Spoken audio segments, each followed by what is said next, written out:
你们到底要干嘛？我什么也不知道啊！哼，我什么也没说，你若不是心里有鬼，你跑什么？我没有，说，你和王宁氏到底是什么关系？为什么鬼鬼祟祟在大堂外偷看他？是不是你和他联手谋害了王二？没有，我冤枉啊！我真的没有。没有你跑什么？还不速速说来！我和王宁氏真没什么，众人都知王宁氏是王二花了大价钱买来的娘子，所以打骂惯了也没人管。王宁氏或许是受够了，想让娘家的兄长来将自己带回去，于是便偷偷找我写信。可王二凶名在外，我也不敢呢，就婉言拒绝了他。不过是一封书信，你若肯帮他，今日也许不会落得如此下场。莫说帮了他会惹来祸害，就是没帮我也没落下好来呀！也不知哪个嘴贱的将此事漏给王二了。王二将我好一顿羞辱，差点就打我了。因此好长一段时间我都是绕道走的。可谁料昨晚我收摊回家的路上遇到了王宁氏正在倒泔水桶，原本我不想理会他，却被他叫停了脚步。他喊你来干嘛？说是家里给他来信了，他不认识字，让我今天出摊的时候去他家门前等他，帮他看信里写了什么。我一想，只是看一封信，还是在他家门前，应该没什么。加上之前的事情，我心中都有愧疚，于是这便答应了。你去了？清早出摊，我便去他家门前，谁料他已经等在了门口。只是奇怪的是，他说信找不到了，害怕我白来一趟，就在原地告诉我一声，于是我便走了。紧接着就听到说王宁氏在街上杀了人，我听人说了一嘴，好像是早上二人起了冲突才动了手。我想着该不是因为我吧，所以才想来县衙看一眼。我都说了，真没什么。就这点破事你跑什么？我看这位姑娘跟那个大官好像是一起的，突然来找我，我这不是害怕吗？若王宁氏真是因为与我说了几句话而和王二起了冲突，那我可真就是罪过了。你怎么会感觉是因为你？王二看见你和王宁氏说话了？王宁氏站在他家门口，窗户一探头就看得到。我看见王二趴在窗户上冲我瞪眼，我怕极了，一听信丢了，赶紧找借口就走了，一刻都不敢停留呢。我该说的都说了，我真的与他没什么呀。你带我去一趟王宁氏的家啊？这不太好吧？没关系，我也是为了案子，有什么事我担着。你早上站在哪里？我就在这儿，王宁氏在院内和我相隔2、3步的距离。你叫什么名字？周玉。没你什么事了，你走吧。真的？不想走的话，就跟我去趟衙门。我走，我这就走。阿颖大哥，你怎么突然来了？主子放心不下你们，让我暗中保护。说是你和陆大人爱管闲事，吃点皮肉苦也是好的。那个妇人虽然错手杀了人，可确实可怜呐，也是出于自保。有些个目击证人作证，估计不会判得太重。怕就怕，这件事恐怕不是意外这么简单。陆大人，大人，这是怎么回事？嗨，还能是怎么回事啊？那王二就是个混账东西，两人推搡间，王宁氏误杀了王二，加上有不少百姓求情，那县令思来想去，最终还是放了他。只怕是想的都是怎么讨好陆大人吧？小美人儿，青天白日的你说什么胡话？怎么扯到我头上来了？县令大人在意的根本不是王二的死，又或者凶手到底是谁，而是前一日王二动手打了你这个京城来的御史大人。如果今日不是你在场，一个平头百姓当街杀了人，还能安然无恙的站在这里？他虽杀了人，可却是错手而为，也是王二行凶在先。若不是王二行为可憎，怎么会有那么多百姓替他求情？常喜来，你不要以为有顾金眼做靠山就可以以下犯上。本官似乎对你太过纵容了，说话一点分寸都没有，成何体统？陆大人，本官的手下何时需要遵循你的体统了？怎么，你为了一个丫鬟就教训我？教训？你是否在这件事上太过意气用事了？我意气用事？陆大人，我之所以让你帮我拖延时间，就是因为这件事可能并不像是表面上这么简单。能有多复杂？不过是一时错手而已，这么多人作证，怎会有假？真的是错手杀人吗？这一切全都是他精心谋划的，好吧？你这是什么意思？你先别激动，听听喜来查到了什么。这一切都是他提前预谋好的。我想他想杀王二的计划一早就有了，只是缺乏一个契机。什么契机？缺少一个让王二受伤的契机。而陆大人昨晚上的行为正好就是那吹动事件开始的东风。王二平日里给人的印象就是泼皮、善妒、暴怒，打老婆甚至还打外人。这一切让王宁氏都不得安宁，可恰恰让他自己送死的也都是这些因素组成。西来姑娘，你说的直白一些，这到底是什么意思啊？那我们就从头开始捋一遍。之前在大堂上审问王宁氏的时候，我在院外看到一个男人鬼鬼祟祟的，与一旁讨论案情的百姓不同，似乎对王宁氏格外关心，因此我起了疑心，仔细打量起王宁氏，发现他今日的穿着与昨日相比，算得上是惹眼了。我并没有冒犯的意思，只不过我看到王宁氏的衣服和首饰看起来是新的，可仔细辨别，衣服上的折痕很深，首饰的款式也都是很多年前的样式，说明这些东西是他压箱底的物件。为何非在今日全部都穿戴了出来，还涂了口纸？显然这一切都是为了给王二看的。什么？给王二看？不错，这些打扮并不是为了给王二独自看，而是为了让王二的善妒之心再起。我出了衙门便去找那个鬼鬼祟祟的男人，那个男人叫周运，根据他所说，他与王宁氏鲜少往来，唯一一次王宁氏请求他帮忙写信给家中，因为忌惮王二也被拒绝了，可还是遭到了王二的辱骂。而昨日王宁氏则故意蹲守在门外，等到他收摊的时候约他今早帮忙来念一封家信。按理来说，昨晚我们离开的时候，王二被陆大人暴打一通，应该在家里疼得死去活来，即便是出门找人也该是找大夫，怎么会在这个时间点特意找人约定今早来念家信？更何况第二日清早，王宁氏可以说是盛装打扮之后，专门站在王二可以看到的位置与周云说话，这让王二心中怎么想？这还用说？我去买碗馄饨都挨打，自然是想着王宁氏不检点了。陆大人所言甚是。等王宁氏再次回到房间内的时候，善妒的王二便将桌上的碗筷砸在地上，与王宁氏发出争吵声，这也就是堂前女人作证，二人发生争吵。紧接着就是王二拿着刀追逐王宁氏，随后二人当街推搡，错杀了王二。可我们忽略了2个细节。首先，杀死王二的那把刀，刀刃窄而微薄，刀柄上有黏腻的油脂，显然是一把厨房用的剔骨剪刀。而王宁氏平日里包馄饨所需的馅料就是猪肉，这把剔骨尖刀经常被使用，所以才有常年累积的油渍。可剔骨尖刀为何会出现在王二的房间内呢？也许是王二起身去厨房拿刀了，追杀出去了呢。方才我去了王宁氏家中，所有房间都被打扫得干干净净，整整齐齐，厨房的刀具更是统一贴着案板靠墙，最边上的是一把更顺手的小刀，如果只是随意拿一把，应该是更顺手的位置，可剔骨尖刀摆放的位置就首先不顺手，其次如果在混乱中抽取的话，会弄倒一旁摆列的架子。还有更重要的一点。是什么？还是陆大人。我？没错，大人可还记得，在案发现场那个仵作验尸时，摸到了死者断裂错位的肋骨，加上死者身上的约痕，可以断定死者在生前遭过暴打。陆大人站出来也承认是自己所为，而我们昨日离开的时候，王二甚至躺在地上动弹不得，需要王宁氏拉着板车将他拖回去。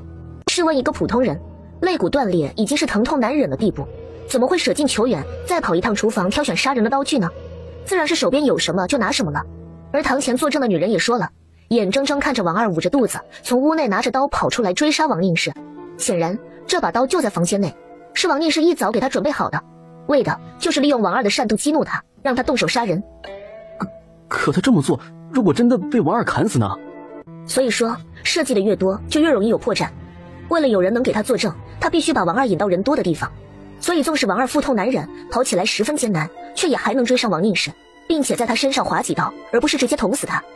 我帮王宁氏包扎的伤口，大多数是2个臂膀和手背，显然是抵御伤，只有一处在后背，也并不深，否则他也不会站在这里了。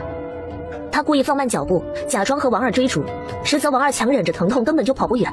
等到了人多的地方，王二的体力根本不足以同王宁氏挣扎，王宁氏顺势用刀捅死了他。这样在外人看来不过是一场意外，错手杀人而已。你若这般恨他，为何昨夜我动手的时候你要拦在他面前？因为他只能死在我手里。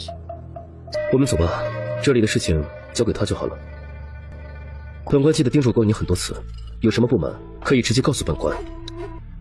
我哪敢啊，我一个丫鬟。你以为陆归远会怎么样？御史大人好威风，想要放走一个人岂不是一句话的事？荷官真相。你莫要小看了他，要知道陆归远年纪轻轻就能做到御史之位，这可并不是一般人能做到的。若是没有陆归远这个变数，王宁氏在堂前被放走概率并不大。你说的不错，如果没有王二前一日打了陆归远这件事的话，我想县令大人大概还会判了王宁氏。王宁氏为什么还要选择这种方式来杀掉王二呢？虽然知道只有很小的几率，可有那些个百姓作证，最起码还是会留一条活路。这世间的刑罚千万，可对于王宁氏来说，每一个都比待在王二身边要好，所以这是他能想到最好的办法了。不得不说他是聪明的。大人是不是和陆大人一样，觉得我是个无情的人？明明睁一只眼闭一只眼，这件事就过去了，放王宁氏一马也不会怎么样，可我偏偏揪着不放，让事情到了两难的地步。你自有你的道理，我只认为任何事情都需要有一个秩序规范。对上而言，王宁氏的事情不算大事，可若开了先河，必定会有人效仿。不错，今日有王宁氏，明日还会有赵王氏。杀人并不是自救和解决事情的最好方式，若是有人钻了空子效仿之行为，那我们今天放了王宁氏，就是他人行凶最好的借口，而事情得不到解决，也会成为悬在王宁氏头上的一把利刃，往后余生他都无法安宁。主子，你们走之后，陆大人和那个王宁氏也没有说话，王宁氏只是给陆大人磕了几个头，随后便自己去了衙门。待我和陆大人追上去的时候，王宁氏已经将一切实情全部告诉给了县令，县令似乎十分为难，想征求陆大人的意见。陆大人放人了？没有，陆大人让县令自己做主。最后县令命人杖刑王宁氏20之后，罚以刑春。对他来说，算是解脱了。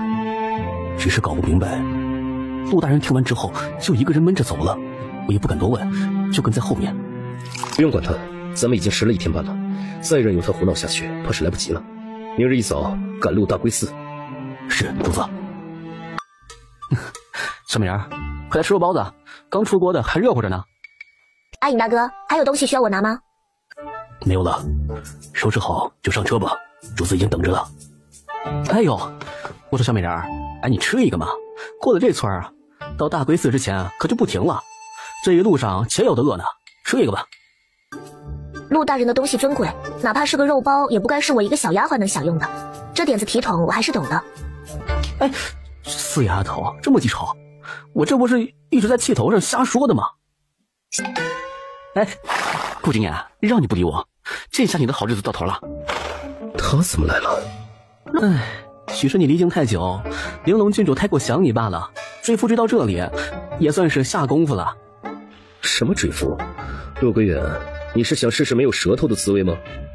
顾大人不是说还未娶亲吗？哎，确实还没娶亲，可是他俩成婚是迟早的事儿。打松光屁股的时候，这玲珑郡主就看上了顾景琰了。你们是当我聋了？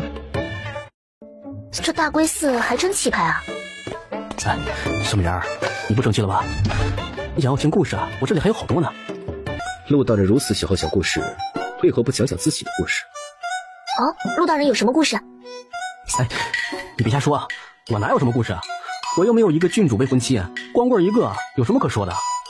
好，仔细想来，你苦追我大姐20年的事情，随便挑出1年来细细讲，也是十分精彩的。大姐，20年？上次听大人讲，大人的姐姐不是已经嫁人了？怎么陆大人？所以说才精彩啊！我错了，我不说了还不行吗？我不说了。景琰，郡主，你怎么来了？方才在山下看到安定侯府的马车，却不知道是你亲自来到了这里。原本这些东珠都是父亲搜罗来的，先前也是父亲提出送至大归寺祈福，所以让玲珑前来看一眼进度如何。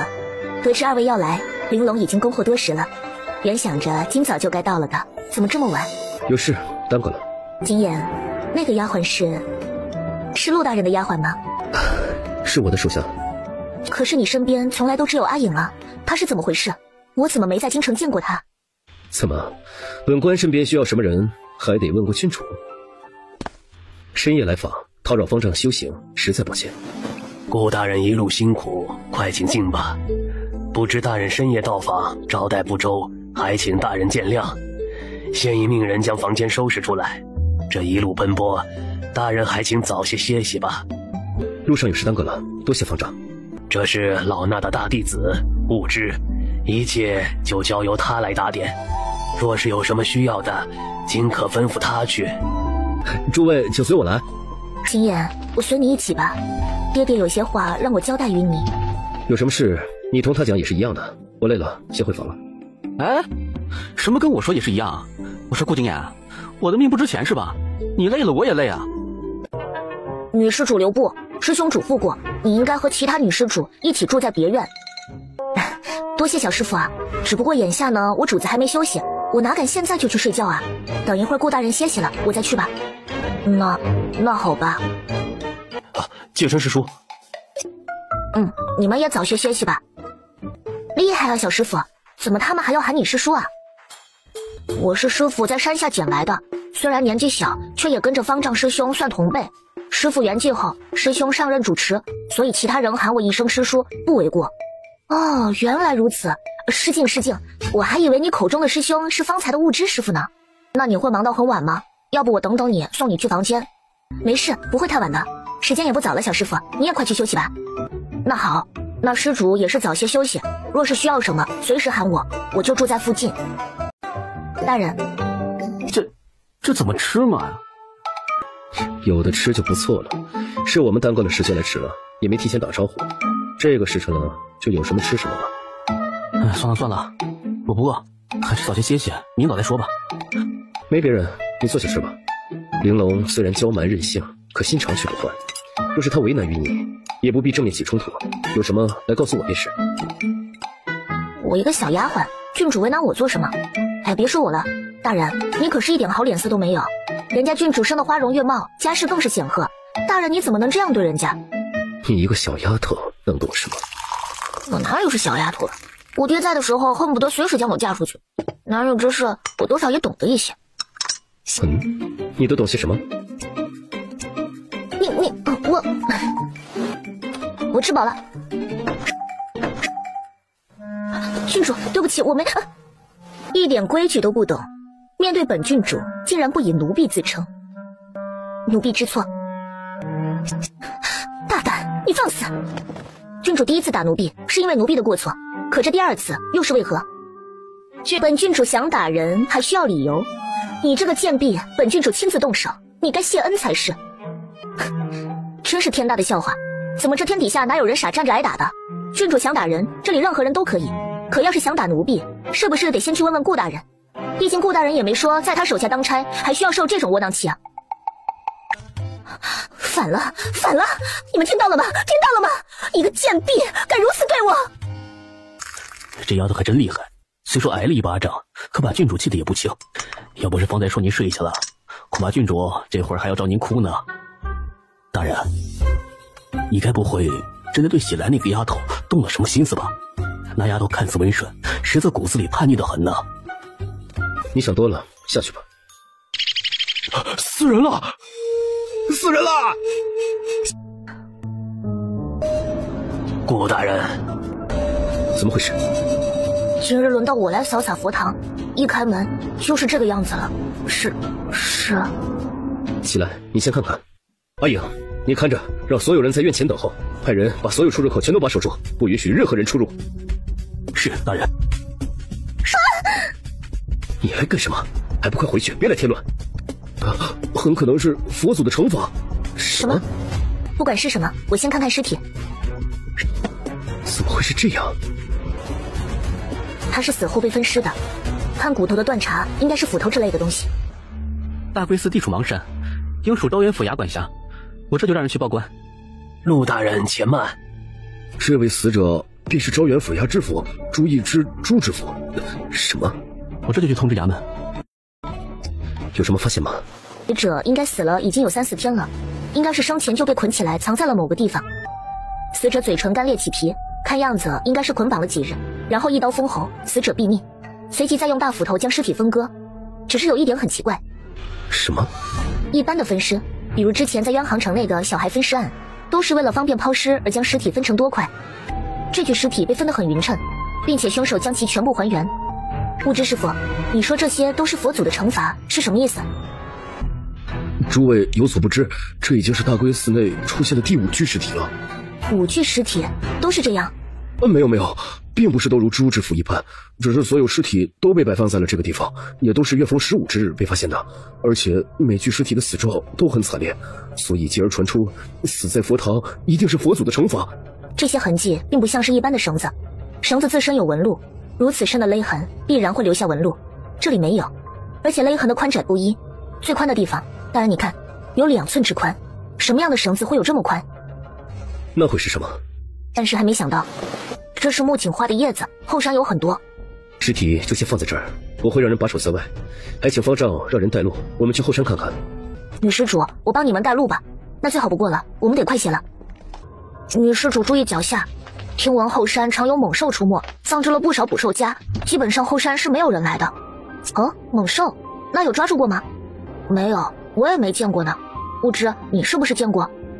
看得不清，反正若不是二位要来，这里我们也是很少来的，否则方丈也不会特意叮嘱我们带路了。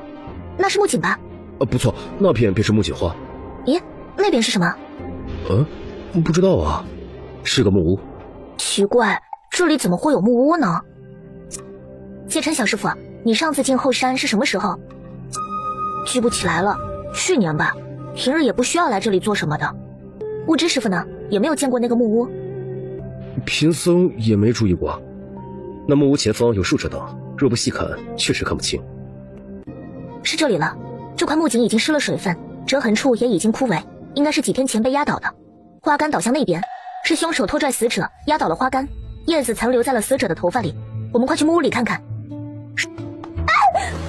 你怎么了？不好，女施主被捕兽夹给夹了。快去告诉陆大人，拿点药过来。好，贫僧这就去。都说了让你注意脚下，怎么还不看着点儿？大人，我都这样了，你发善心别念我了。不然我背你先回去吧。不是，都到跟前了，不如看一眼再走吧，别省得再来了。那你待在这里别动，我去看。大人，我去吧，万一要是错过什么就可惜了。我没事，扶着我就好。上来。大人，我啰嗦。小师傅，你就留在这儿吧，我们进去看看就出来。好。这些血迹颜色深浅不一，应该是2个不多个人的血迹叠加。你的意思是说，死的这5个人基本上都是在这里被杀，然后再被移尸到寺庙中的佛堂吗？这里就是杀人现场没错了。大人你看，这里有撞击的痕迹，而今天发现的死者后脑也有撞击痕迹，这里的血迹较为鲜艳，说明是死前所致。凶手如此凶残，到底是为了什么呢？这个还得再查查看，不过看这情形，1、2天是肯定破不了案的。这死的又是招元府的知府大人，若是从上头再派人过来，路上估计又得耽搁几天。听陆大人说，回京的日子就在这几天了。时间的事，本官自会和陆归远商议。牛角？牛角上为什么会有血迹？还有，这里为什么会出现牛角呢？先收起来吧，我得看看衙门里记录的卷宗。好，小师傅，走吧。这个朱大人很厉害吗？此人厉不厉害我不知道，只知道招元城背靠元河，3年前洪水发作，吹垮了大桥，死伤无数。朱一之上奏朝廷拨款赈灾，随后重建大桥。听起来也是个干实事的官啊。皇上继位以来，严惩贪腐，百姓安居乐业，国库充裕。遇上这样的灾害，皇上拨的款项自然不少。除去赈灾之外，重建大桥也绰绰有余。可问题就在于，这重建的大桥并没有坚持多久，便再次出现了垮塌。没错，当年洪水爆发，师兄还让我们下山帮忙。大龟寺里当时也收留了不少的难民，建桥时物之还带着人去了呢。短时间内再次垮塌，难道说这里面有什么猫腻？其实这次陆归远与我一同离京，就是为了安查此事。先前我去约行府的时候，他便乔装打扮，一人暗自去调查了。可惜陆归远连面都没见着，根本无从查起，又不能暴露身份，只好在我们约定的地点汇合，等我一起。原来如此。皇上临时将护送受礼的任务派给了我们，明面上是让我们来大龟寺，暗地里其实还是想让我们再查查朱一之。明知这桥有问题，为什么不能明着查？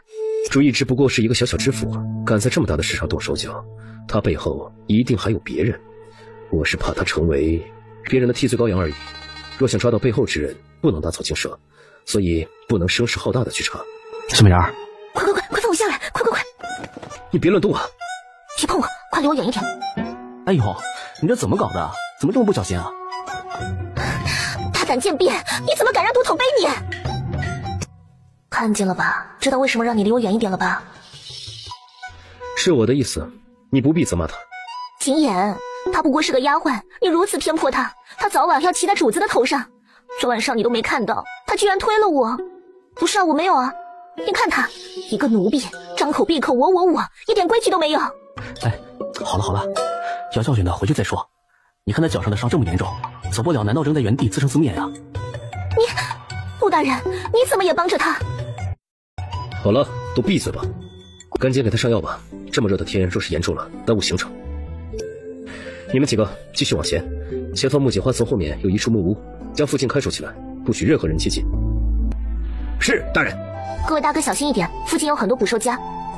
走吧，阿影带的人也来了。我可以的，我自己可以。算是之前的事，给你赔不是了。陆大人，你还真是可爱啊！那是当然，不然跟顾景琰商量商量，回京之后你跟我走也行。不过看这架势，他不一定会放人呢。依我看，你和郡主的仇算是结下了。这几日还是夹起尾巴做人的好，免得我们若是不在，他要了你的小命。我一个丫鬟而已，这玲珑郡主用得着这般警惕防范吗？也不是人人都拿顾大人当宝吧？你好大的口气啊，小美人儿！顾景琰是何人？这天底下想靠近他的女人，那可是层出不穷。不过的常年征战沙场，战事平息后又忙着统兵操练，从未有过任何女子伺候左右。可偏偏这个时候，他身边多了一个你，怎么不让玲珑起疑啊？原来如此，难怪昨日刚刚见面，郡主看我的眼神就不对劲。不过我只是觉得可惜罢了。可惜？可惜什么？郡主貌美，家世更是显赫，若她想得，天下之物难有失手。可惜她眼里只有顾大人，却看不到自己与生俱来的光芒，患得患失。若顾大人能代替她成为自己的光也就罢了，可显然不是。年纪小小，想的倒是挺多。其实纵使没有玲珑执拗的喜欢，顾景琰也只能娶她这样的女子。所以，大人和顾大人的姐姐又是为何？我就背你到这里吧，免得被玲珑看到之后又找你麻烦。小心点下来吧。是不是我问了不该问的事啊？一杯酒都没有，你就想骗我说故事啊？想听故事也行，这种案子破了，我就说给你听。大人说话算话？自然当真。凶案现场，本官已经让人去看守了。初步推断，确乃大归寺4众人所为。接下来的几天，没有本官的命令，谁也不许离开此地。贫僧昨夜一直在禅房内，直至清晨钟声起，才出来洗漱。可有人替方丈作证？不可能是方丈师兄。方才悟切师傅说，到了时辰之后，是去喊悟道师傅来换班是吗？不错，到了时辰，贫僧就去换了他。那这期间离开多久？我和悟道的房间就在后院最边上的房内，步行100多米，并不远。如果说凶手一早等在附近，等悟切法师离开的空隙将尸体摆放在佛堂内，也是来得及的。不会，轮到贫僧的时候，贫僧往屋内看了一眼，并没有任何异样。如此看来，就只能是清早悟道师傅离开去敲钟，等介尘来的这段时间内了。对了，为何诸位是守在门外？佛门清净之地，夜里不上香，贫僧等人在外也只是席地打坐。先让大家都下去吧，平日里该做什么就做什么，除了不能出门之外，一切照旧。昭元府衙务座李父拜见都统大人。朱知府的尸体，本官的手下已经简单看过一遍了，先不着急，等下你再去仔细查验。召你来是想问问你，这大归寺之前发现的几具其他尸体都是什么情况？回禀大人，这大归寺的几具尸体实在是死得蹊跷啊。第一具尸体卑职查看的时候就已经很惊讶了，死者像是被水淹死，随后又冻了几日，尸身完整，后脑处有大量的头发脱落，头皮有生前伤，腰背处有一个6寸长短的圆弧淤青。死者是昭元城中人士，名唤孙婷，是个有名的毒棍混混。案发后，知府大人以为是他平日里结仇所致，所以将认识的人都盘问了一遍，可并没有任何进展。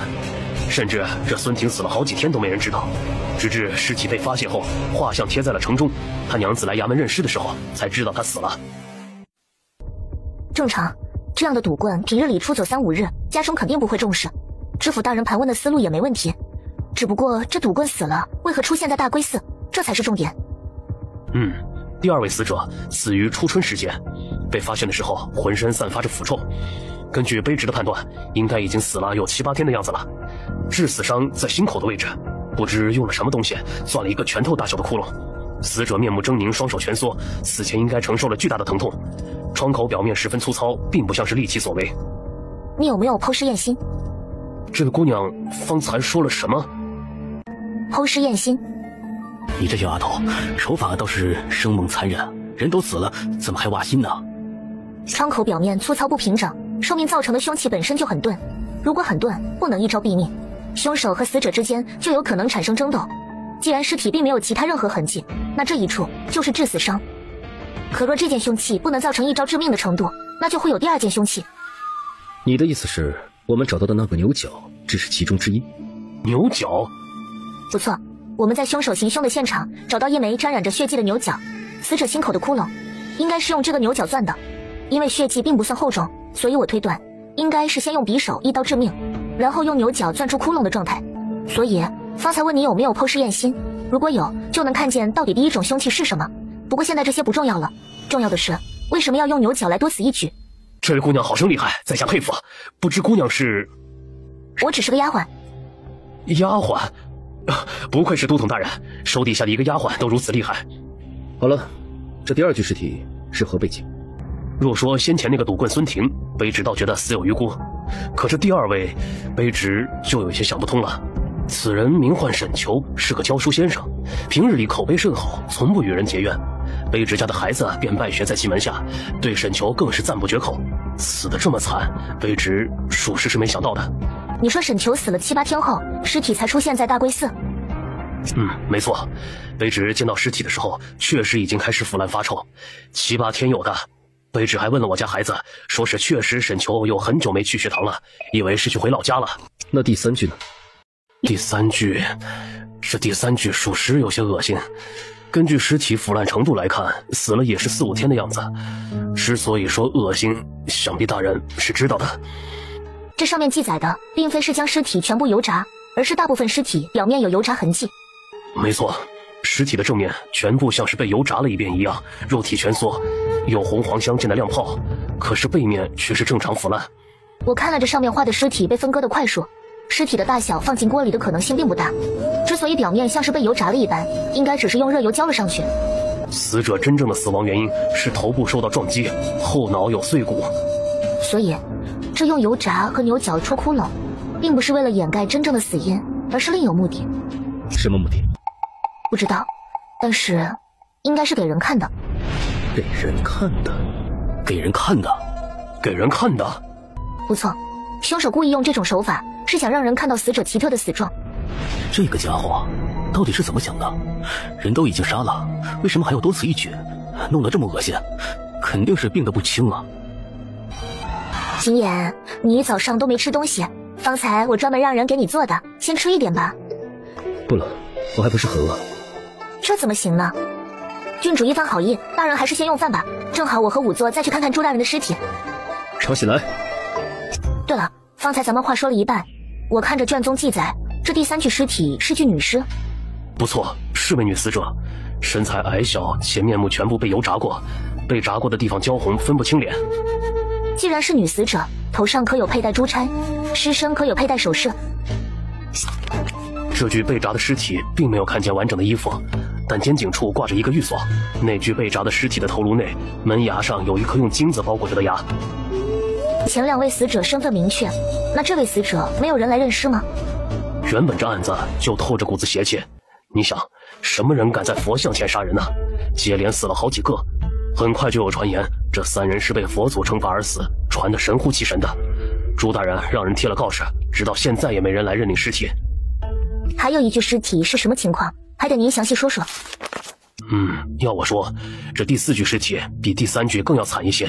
那个被油炸的尸体是死后被油炸，死者体验不到痛苦。可这第4具尸体，我检验过，应该是活生生被人砸死的。我来的时候，尸体已经面目全非，屋顶上还悬着一块巨石，巨石上沾满了血迹。仔细检验过后发现，那巨石也是凶器。此人倒是很快有人来衙门找寻，虽然面目全非，可家里人还是凭借他尸体上的特征辨识出了身份，是昭元城内一个富商的儿子，名唤尤敬才。这里写尤敬才身上的钱袋还有玉石扳指，全都在尸体身上。不错，要说这尤敬才家中富庶，妻妾成群，日子要多快活有多快活。可若说招惹了什么是非，似乎从未听闻过。看样子，这个尤敬才与其他死者更是没有任何关联了。这案子呀，邪得很。眼下知府大人也没了，无妨，一定还有没有串联起来的事情，进去看看吧。朱大人的尸体在里面。卑职竟不知前几日匆忙一面，竟然是见大人的最后一面呢。大人，你这么快就吃完了？有什么进展没有？方才在路上，李仵作与我说了其他死者的身份与死状，感觉好像还是差些什么，关联不起来。如果可以的话，我想进城去一趟。对了，大人，你轻功应该不错吧？要干什么？第4位死者现场上方悬有巨石，所以我想让你帮我上去看看是什么情况。你们这是在干嘛呢？之前有一位死者死后屋顶悬有巨石，所以想让大人上去看看。佛祖面前你还敢欺负我？顾景言，你不怕下地狱啊？只怕是我的命硬，阎王不肯收我。小美人儿，怎么了？怎么了？陆大人，你刚才说什么？什么呀？你刚才骂顾大人的话。我哪有骂他？这不是开玩笑吗？你刚才骂他的那句话呀？我……他说本官难道不怕下地狱吗？下地狱，地狱，地狱！陆大人，麻烦帮我将介琛师傅叫来。快去！可是发现了什么东西？还不确定，只是先前我爹检查过一具尸体，死者是个卖豆腐的妇人，因丈夫早逝，膝下无子，所以她性格逐渐怪异，与周围的人从不合群，一开口便辱骂之。忽有一日，因2两猪肉咒骂屠夫一家，被屠夫夜里杀死之后，挖掉了舌头。这屠夫杀人是为泄愤，与大龟寺的案子有什么关联？那妇人被屠夫砍了几十刀，血肉模糊，十分惨烈。要说泄愤足矣了，杀人不过头点地，切断舌头与挖断舌头可就天差地别了。我问过我爹，这屠夫为何要如此残忍？我爹说过，那屠夫不仅想要杀人，更想要妇人下地狱。佛教中描绘的18层地狱，第1层便是拔舌地狱。拔舌地狱？不错，拔舌地狱是指在世之人常有口舌争议，挑拨、诽谤、诱骗皆有，死后拔了他的舌头，便入拔舌地狱，在阴间便会经历重新长出舌头又被拔掉这样的惩罚。所以你觉得其他几位死者有类似的说法？诸位喊贫僧前来所谓何事？该不会连贫僧也要怀疑吧？小师傅，你莫要赌气，我有事情想问你。什么事？我想问问，关于18层地狱中可有关于下油锅、被石头砸，又或者是被牛角戳这样的说法吗？哎，你说的这都是什么呀？你别再吓着这孩子，我给你换个人来问吧。不行，我现在唯一能排除的人只有介琛小师傅。后山搬运尸体或者尸块都需要极大的体力，介琛小师傅根本不足以搬动一具成年人的尸体，还不被人发现。18重地中确实有这样的记载，是什么？9层油锅地狱，若生前偷窃、拐头卖人，则入油锅地狱。还有呢，第10层牛坑地狱，生前凡有虐畜者，必受牛角踩踏、脚顶，故而称为牛坑地狱。11层便是石压地狱了，在世之人弃子、杀子，必当入石压地狱。冰洞，还有冰洞，应该是极寒地狱了。第8层，谋杀亲夫亲妇，赌博成性，抛弃妻子，自然要入极寒地狱。那4分5裂又是什么地狱呢？第18层，刀具地狱，是指生人欺上瞒下，做不公买卖、偷工减料之人。现在总算是明白，为什么这些人的死会有这么多新奇的手段处理尸体了。行凶之人再以他的方式代替佛祖。若是没有其他事，贫僧就先走了。这么看来，凶手一定是大龟寺里的人无疑了。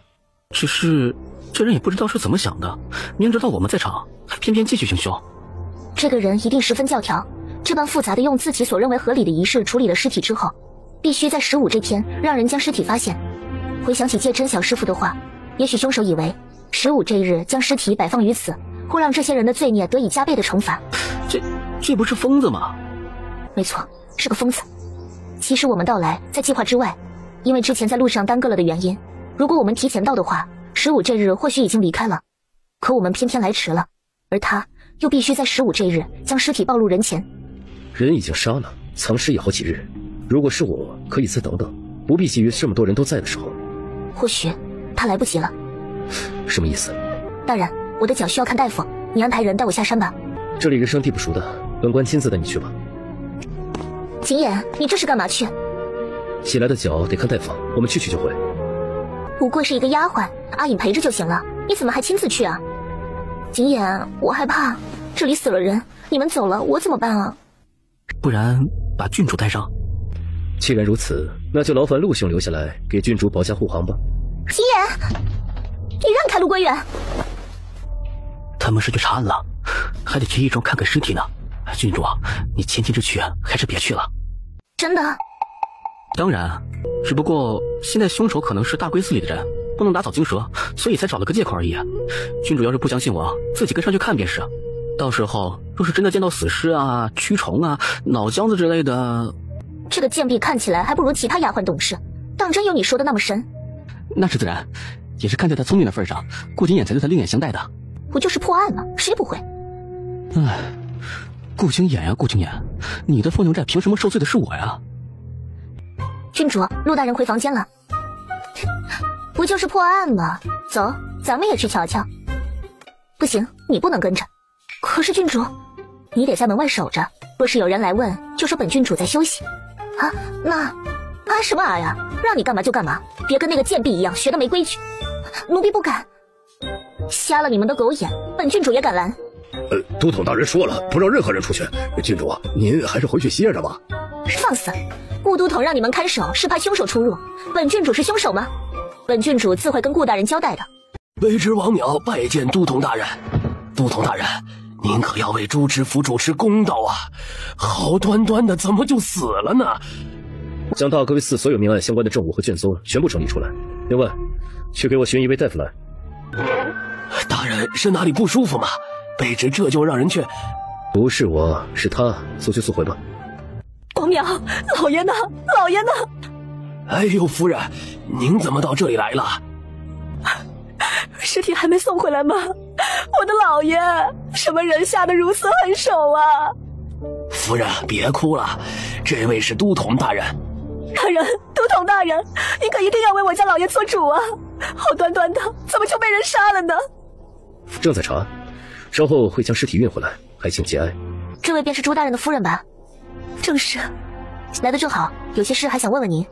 这位是？他是我的手下，帮忙查办此案，问你什么回答便是。夫人什么时候发现朱大人不在的？约莫4、5天的样子，可有差人去找？起先只是以为大人有事去办，后来发现不对劲儿，家里也没人知道他去哪儿。可堂堂一个知府大人，咱们也不知道该去哪儿找啊。反正看守城门的守卫并没有看到知府大人出城。可大归寺就在城外，尸体是在大归寺中发现的，一定是出了城才是。你这么一说，我倒是想问问大归寺之前的几位死者，那个孙婷、沈求、尤进才，城门守卫都没有看到他们出入吗？还真没有，尤其是尤进才，因家中富庶又离家多日，所以在报关前已经询问过守卫了，可确实并没有人见到这几人出城。奇怪，你家老爷不见了好几日，你都没有想起来追问他的下落吗？老爷的事，我一个妇道人家从来不敢过问的。事到如今，有什么就直接说吧，若是有所隐瞒，怕是天王老子来都找不到凶手。还不速速说来！回都统大人的话，卑职不敢隐瞒。起先几日，还以为朱大人去潇潇姑娘处了，后来衙门有事，卑职等人去找的时候，才发现不对劲儿。潇潇姑娘？是啊，大人，我这不是嫌丢人吗？想着无关紧要，也就没说了。速去将此女带来堂上。你就是潇潇姑娘？民女正是。朱大人，朱大人真的死了？潇潇姑娘，你最后一次见到朱大人是什么时候？5天前的夜里，朱大人在我那里听完了戏，便离开了。自此之后，再没见到。朱一之身边可有其他人？并没有。也是，这种事情怎么会声张呢？大夫来了，你先下去吧，之后有什么要问的，会让人传你的。可是大人，我家老爷……等案件结束，尸体会送回来的。站住！怎么了？这是什么？前些日子去烧香，跟寺里求的符。这是在大归寺求的吗？谁给你的？我在寺里求了签，方丈解了签后，便给了这符咒。方丈，你和朱一之的事情有没有告诉别人？或者有没有在大归寺提起过？也不算是提起，不过是想问问姻缘，无意中说起来的罢了。怎么，这与朱大人的事有关系吗？这个先放下吧。阿隐大哥，时间不早了，需要你帮我才行。你吩咐便是。劳烦阿隐大人将此物带去城中有名的玉器首饰店打问一番，看能不能找到真正的主人。这东西价值不菲，不是一般人家能有的。好，我这就去。大人，让方才的那位师爷将书院的人传来。来人！卑职在的，大人有何吩咐啊？去沈求所在的书院传人过来问话。哼，你是不是在怀疑方丈？是在哪儿？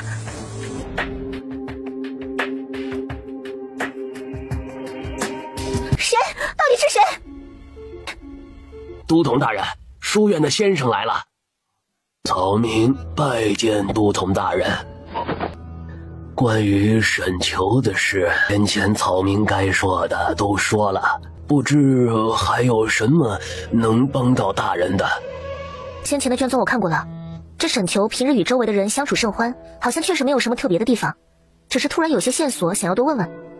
这沈求文笔甚佳，才情斐然，为人处事更是没得说。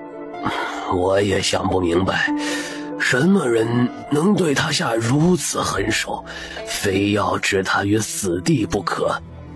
沈求平日里性情如何？沈求是个极其温和之人，书院中有不少富家子弟顽劣不堪，导致这书院里来来回回换了许多先生，唯有沈求耐得住性子，与众人相处中宽厚温和，从未见他与人起过冲突。沈求平日里对待牲畜或者猫猫狗狗如何？书院中从未圈养过任何牲畜，也没有猫狗，这我就不清楚了。那他出事前有没有去过大龟寺？先前查案的时候，朱大人问过了，早些时候确实以为他没有去过。后来呢？后来也是我和学生帮忙整理沈求遗物的时候，在一本书里发现了一个符咒，那学生认出是大龟寺的符咒，说之前沈求夜里难眠，前去大龟寺烧过香，还找方丈解了卦，可是还是不管用，于是便将符咒随意塞进了书里。这些事情朱大人知不知道？发现的时候，沈求已经死了很久了，衙门的人也没再来过，于是我便想着多一事不如少一事。荒唐！枉你饱读圣贤书，人命关天的大事，你竟然敢隐瞒如此重要的细节！曹明知罪，还请大人饶恕。还有什么隐瞒的？还不快快说来！方才姑娘所问，可是意有所指？只是怀疑。确有一事，不知和姑娘所问有无关联。老先生，您就别咬文嚼字了，有什么就直接说什么便好。沈求没有别的毛病，平日里只是有些贪图口腹之欲，喜好吃狗肉。不过这吃狗肉的人也不少，与他死有何干？所以方才想起姑娘问起沈求平日里待猫猫狗狗如何，一时间没反应过来。喜好吃狗肉？罢了，你先回去吧。日后若有想起来什么事，一定要告知衙门。若是你早一点将符咒的事情说出，凶手怕是早就已经落网了。多谢大人，多谢大人。大人，时间不早了，阿颖大哥还没回来，一直待在衙门也不是办法，孙婷那里还得去一趟才行。如果我没猜错的话，孙婷的娘子先前一定也为孙婷的事去过大龟寺。现在就去，估摸着阿颖也快了。我吩咐一声，让阿颖在山下会合。是孙婷家吧？你们是什么人？我们是衙门的人，有些话想要问问你。是找到凶手了吗？并没有，只不过有些事情想要问你。在孙婷死之前，你和他有没有去过大龟寺？我确实去过大龟寺，不过孙婷不知道。是去干嘛？烧香拜佛，还能干嘛？我倒是求了佛祖，能不能让孙婷这个杀千刀的早些死了。不曾想，这大龟寺的佛祖还真是灵验。你去烧香的时候有没有遇见方丈？但凡是去求卦解签的，都会去找方丈。是这样的吗？走吧，回大龟寺。属下方才听王师爷说，主子回大龟寺了，就想着赶紧跟上，却在这里看到了马车，就停下来等了。那寓所可找到了出处？此物确实出自城中一处玉器铺内，说是昭元城内一户姓许的富贵人家开的玉料，选了精华部位给小少爷做的锁。看来一切都跟我们猜想的没错，被油炸的那具女尸生前便是干右口行当的。这里就是方丈师兄的房间了，平时都是我在打扫，主持方丈喜欢干净，一点灰尘都见不得。这里应该是有其他东西的。确实有的，之前这里有一把戒尺，后来师兄给了物资。为什么？这我就不清楚了。雾之是师兄最喜欢的弟子，或许是给他让他管教一些不能静心修行的弟子吧。好了，带我去下一间吧。这里就是了，你随便看吧，别乱翻了。这是谁的柜子？一看就是雾切的吧？这个雾切还是死性不改，什么意思？雾切女施主你见过的，她无心修行，奈何来大龟寺的时间很久了，被方丈说过几次赶他下山的话，他这才收敛，没想到还私藏这种东西。女施主，这应该与案件无关吧？既然界称无心修行，可他并不是恶人，更没有胆子杀人了。去小师傅你的房间吧。可能是山上的野猫野狗吧，那里有个狗洞。狗洞，过去看看。这狗洞怎么这么大？这山上的猫猫狗狗有很多，平日里我们接待香客不能养太多的猫狗，无奈就只能将洞口修大一点。物之师指平日里负责寺里的斋饭和住宿，将多余的剩饭剩菜拿来放在这里，自然有猫狗能来吃掉。女施主，你这是干嘛？没什么，我随便看看。你在这里干什么？本官问你话呢，你傻笑什么？方才界琛小师傅告诉我这里有个狗洞，我试了一下，正常人是可以钻过去的，根本不费力气。看样子应该是从这里逃出去的。大人要试一试吗？尽会胡闹！你竟然让本官钻狗洞！这不是为了查案吗？对了，这后面就是通往后山的方向。出事了！大夫说了，只是受到了惊吓，晕了过去，等会儿服了药，很快就能好一点。他死了。奇怪，我们的人在山上搜了这么久，唯独没人来搜这座木屋，附近把守的人也没注意到，玲珑就在里面，还有主持方丈。最危险的地方反而是最安全的。他说，所有的一切都是他干的，希望他的死可以结束这一切。这是什么意思啊？难道说佛堂的杀人案是方丈干的？本官今日与喜来下山，再次盘问了几个关于死者周围的人，种种证据都指向了方丈，所以我和喜来才着急回来，没想到竟然出了这样的事。真是该死啊！披着一张伪善的皮囊，竟做出如此恶事，还差点伤了玲珑。这样的人竟然也配做住持？大人不觉得奇怪吗？即便是方丈觉得这些事情瞒不住，想要自杀，为什么偏偏选择在这里？需要逃过守卫的眼，大费周章。还有这封信，可见方丈写这封信的时候就已经做好了赴死的准备。可距离郡主消失到被我们发现只有3-4个时辰，方丈的尸体也能看出死了差不多2-3个时辰左右，来回折腾一定会惊动守卫。而这封信并不潦草，显然一定是一早就准备好的。一早就准备好的？不会太早，这上面的墨迹还很新，应该是来后山之前。我的意思是，既然准备好赴死，也一早就准备好了这封信，为什么还要对郡主下手？会不会是郡主发现了什么？一个已经准备赴死的人，纵使别人发现了什么，还有什么关系吗？看样子还得等郡主回来问问才是。大人真的觉得方丈是凶手吗？我们查的线索以及方丈自己写的信，不都证明他就是那个18重地的凶手吗？我只是觉得方丈的死有些蹊跷，至于其他，我总感觉遗漏了什么。等玲珑醒过来，一切就都知晓了。别想了，这一整天你很累了。主子，还真让喜来姑娘给猜对了，尤进才家里妻妾成群，不过来大龟寺的是他的正房夫人。所为何事？原本他是不愿意说的，被我连哄带吓的才问了出来。原来尤进才好尽女色，家中除了妻妾之外，常常留恋青楼，日子好久了，难没有青楼女子有了身孕找上门来。这尤进才也真不是个东西，时常让这些女子将孩子生下来，若是男孩就将人纳入府中做妾，若是女孩下场就惨了，直接打出门外。尤家在当地也算是有些势力，这些女人带着孩子惨死在外的大有人在。尤夫人尚且有一丝善念，劝阻不下，便来寺中祈福，妄图能消除冤孽。人做了恶，凭什么觉得佛会帮你消除孽障？让人查一下这个尤家。是，主子。那枚寓所的主人呢？怎么说？人我是找到了，寓所也还回去了。可那家人说前些日子孩子是丢了，可是很快就回来了。他家并没有人去大龟寺，也没有符咒。被送回来了？被谁？主人家说了，孩子被送回来的时候是晚上，被放在门口。孩子太小了，也被吓坏了，很久都不敢说话。最近刚好一点。无所谓，寓所和油锅都可以作为证据。眼下主持方丈已死，不必再惊扰那孩子了。你推他作甚？别凶他，你装什么好人？都是你说把我写进师兄的冤屈，找到真正的凶手。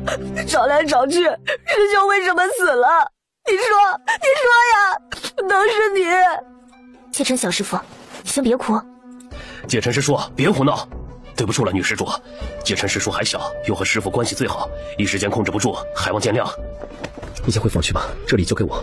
等玲珑醒过来，我问过话之后再告诉你。本郡主要回府，那个死和尚要杀了我，他竟然敢对本郡主动手。郡主怎么说？他说他在后山就有人盯着他往回跑就有人追，回头还没看清人脸就被打晕了。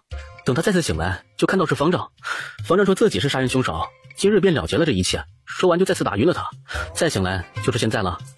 看样子确实是方丈无疑了。阿隐大哥，还得请你帮我办件事，事关重大，还请阿隐大哥速速前往。小美人儿，你到底要做什么呀？我怎么云里雾里的？眼下杀人凶手不是已经找到了吗？陆大人，前院的僧人们吵起来了。吵起来了？所谓何事啊？似乎是关于谁来做新住持的事儿，几个和尚吵得不可开交。走，去看看。介尘师叔虽然辈分大，可毕竟年纪小，怎么轮也轮不到他呀。怎么就不能是介尘师叔？轮不到他，自然也轮不到你。还有物之在前，你算什么东西？你什么意思啊？物之，你来说，这个主持职位是不是该由我来做？介尘师叔尚且年幼，论资排辈也是咱们这一辈的，你来的最晚。悟道虽然年长些，可比我来说来的也算是晚的，怎么不能是我？你什么德行自己心里不清楚？若是你来做方丈主持，大龟寺无人信服。哎，别看这些个出家人平日里无欲无求的样子，这轮到做主持啊，一个比一个整得厉害。要我说，怎么也都应该是那个叫物之的，看起来更加宽厚和善些。物之，你来说，这个主持职位该不该是我？你倒是说呀！论资排辈，应当是介尘师叔，可师叔年幼，确实不能担当重任。务妾来寺院最早，若按此来排，何该是他？物之，我宁愿是你来做这个住持。吵什么吵啊？你们师父还停放在院子里，为了这种事情争来抢去，哪有一点出家人的样子啊？介尘小师傅，你带我去厨房找点吃的吧。陆大人还得训好久的话，我是等不住了。你施主自己去便是。走嘛，介尘小师傅，我这不是不认路吗？你就行好，别生我的气了，带我去吧。哎，介尘师叔，你施主是客人。介尘小师傅，对不起，我也不知道方丈会这样。阿弥陀佛，罢了。悟道说了，这不能怪你，万事自有因果，这是师兄的劫难，也是他自己决定的事情，与旁人无关。这个悟道师傅看着五大三粗的，还真是人不可貌相啊。走吧，我带你去找吃的。这板车是用来干嘛的？平日里后山开垦出来的地不多，只能种些菜来，米面这些还得去城里买，这车是用来拉米面的。哦，那平时都是谁去？物之，大部分时候是物之，偶尔物妾也去。不过后来发现物妾有些坏毛病，师兄就只让物之去了。物之是什么时候来寺院的？2年前吧。接连的雨天，他跪在门前，一心想要出家。师兄与他交流一番，虽然不知道说了什么，可师兄并不想收下他。哦，这是为何？不知道，只听师兄说他太过倔强，并未放下凡尘中事。可后来他晕倒在了寺庙外，师兄不忍看他出事，便收下了他。对了，我听人说大龟寺的卦签很灵验，我也想试试。你会解卦吗？会是会，可……哎呦，喜来姑娘，您在这儿啊？顾大人正找你呢。怎么了？哎，不知道，郡主和大人吵起来了，闹着要走，还说要将方丈的尸首进行鞭笞。这个家伙想要杀了我，如今虽然人死了，可本郡主不会轻易放过他。给我打！玲珑，佛门重地，休得放肆。佛门重地又如何？他是凶手，他该遭天谴。这么死，便宜他了。哎呦，姑奶奶，知道你受委屈了，可如今人已经死了，你这样又是何苦呢？别说一个死人，今日本郡主若是不出这口气，这些和尚一个都逃不过。来人，将郡主带下去，好生看管。我看谁敢！今日本郡主一定要让这个老和尚死得不安宁。郡主如今要对方丈的尸体鞭笞，无非是认定方丈就是凶手吧？不然呢？他亲口承认的，是他亲自对本郡主说，所有的一切都是他干的。你这么问，是在质疑本郡主了？你这个贱婢，好大的胆子！郡主莫要生气，奴婢并没有质疑郡主的意思。那你跳出来要干嘛？顾大人不屑于处理一个小婢女，本郡主不介意帮他。够了，玲珑。若奴婢能够证明凶手并非方丈，可否能平郡主的怒气？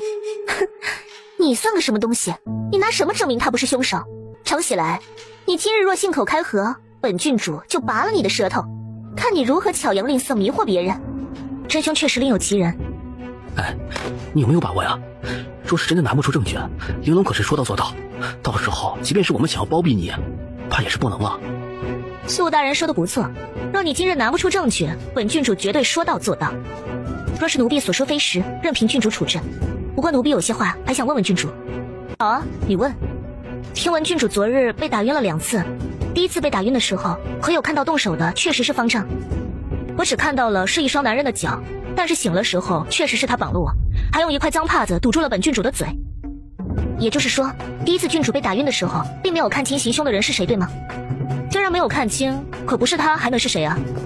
好，我们将所有事情全部都捋一遍。年初的时候，大龟寺出现了第一具尸体，一直到前天月逢15的时候，就会出现一具死相凄惨的尸体。当仵作将过往的尸体详细记录告知于我的时候，我才联想起来，家父多年前遇到过的一桩案件，就是凶手以18重地的地狱惨象为杀人手段，因此这才将所有尸体都关联了起来。所谓的18重地，想必大龟寺的各位比我要熟悉。所有死者的死状都对应了生前所造的孽，嗜赌成性、抛妻弃子、偷工减料，都有相对应的地狱惩罚。也正是因为如此，凶手选择了月逢15之日，为的就是让这些人的孽障得到更多的惩罚。你说这么多，人都已经死了，能证明什么？郡主既要知道真相，就请让喜来先说完。其实郡主说的没错，我说的这些事情自然是想要证明一些什么，比如凶手并不认为自己杀人是坏事，反而是在替佛祖惩罚这些有罪之人。昨日我与顾大人下山后，借机盘问了各位死者的亲友，发现了这个东西。这种符咒，但凡来大龟寺有所求的香客都有，能说明什么？可是既然要说所求，那么凶手就能在这些香客的口中挑选到自己要杀的人。所以我和顾大人同所有人一样，都以为方丈才是那个凶手。而郡主清醒后的一番话，我才越发肯定方丈的死另有蹊跷。首先，郡主被人跟踪，乃至第一次被人打晕，是没有看到行凶者真正的样貌的。郡主第一次清醒后，方丈告诉郡主一切都是他所为，然后再打晕郡主进行自缢。郡主对案件一无所知，并且去了后山，并没有进入木屋就准备离开了。如果对郡主不放心的话，大可盯着他走人便是，为什么要追上去打晕他？是啊，这不合理啊。其实我在方丈的身上搜到了一封信，里面已经交代了一切都是自己做的。要了结这件事，为什么还要再绑郡主多叮嘱一次？唯一的合理解释就是方丈想要让郡主给自己做个见证。做什么见证？就是让郡主认定了方丈一定是凶手。你这话是什么意思？什么叫让本郡主认定他是凶手？他这么做有什么好处？是为了掩盖真正的凶手。其实这一切不难分析，首先是那座木屋，自有传言说后山有猛兽出没，所以放置了捕兽夹。确有此事，好多师兄弟都在后山看到了猛兽的身影，夜里还听到了猛兽嚎叫的声音。这种捕风捉影的行为，凶手为的就是让人远离后山，因此那座木屋成了最好的行凶之地。紧接着就是如何将死者骗至木屋了。这几个死者都是招元城内的人。案发后，死者的亲友和衙门的人询问过死者是否出入过城门，得到的回应都是没有。而且这些人好端端的为什么要出城呢？直到后来，我突然想明白了，也许这些人一开始在城里就没有了反抗余地呢。你是说还没出城，就像郡主一样被打晕了？不错，大龟寺内的粮食都是从招元城内买的。后院厨房有板车，只需要将死者打晕藏在粮食之中，以板车运出，神不知鬼不觉，自然顺利。我不是，我没有，你们别看我。务切师傅别着急，虽然不是你，可你也摆脱不了干系。将死者运回大龟寺，然后藏在后山绑起来杀死之后，等到15这日将尸体运至佛堂，事情就算是完成了。那凶手是怎么将尸体放至佛堂内的呢？咱们不是问过话，15这日有人把守在外，并没有异样呢。凶手以及帮凶，就是在这看守的人当中。帮凶，如果轮到自己值守，那最好不过了，只需要在自己值守的时间内，将尸体摆放在佛堂即可。若不是，那便需要帮凶替自己说谎。这个帮凶可以不必上手去做，只需要装作看不见就好。是他？可那日贫僧与他交接后，并未看到佛堂内有尸体啊。这就要多谢顾大人那日帮我查看房梁上的证据了，果然有绳索摩擦过的痕迹。这不是重点，重点是顾大人的衣服上一尘不染，这跟衣服有什么关系啊？衣服一尘不染，只能说明短时间内有人上去过。悟道师傅在悟切师傅离开后，并没有看到佛堂地面有尸体，是因为当时凶手正是躲在房梁之上，找准了时机，将尸块摆放好，造成了突然出现的假象。哎，不对呀，小美人儿，他们几个都有不在场的证据啊。你说悟切是帮凶，可照你这么说，凶手在悟切离开后一直藏在佛堂内，可悟道师傅离开后，戒琛师傅就来了，难不成他们两个也是帮凶？不是帮凶，却因为好心办了坏事。戒琛师傅，你和悟之师傅住在一起，那天早上你真的看到他在房内吗？戒琛师傅其实一早就有过猜想的对象吧？凶手那天早上在悟道与戒琛的时间差中很突兀的出现过，所以戒琛师傅有所怀疑，对吗？小美人儿，你说的这个人难道是悟之？怎么会呢？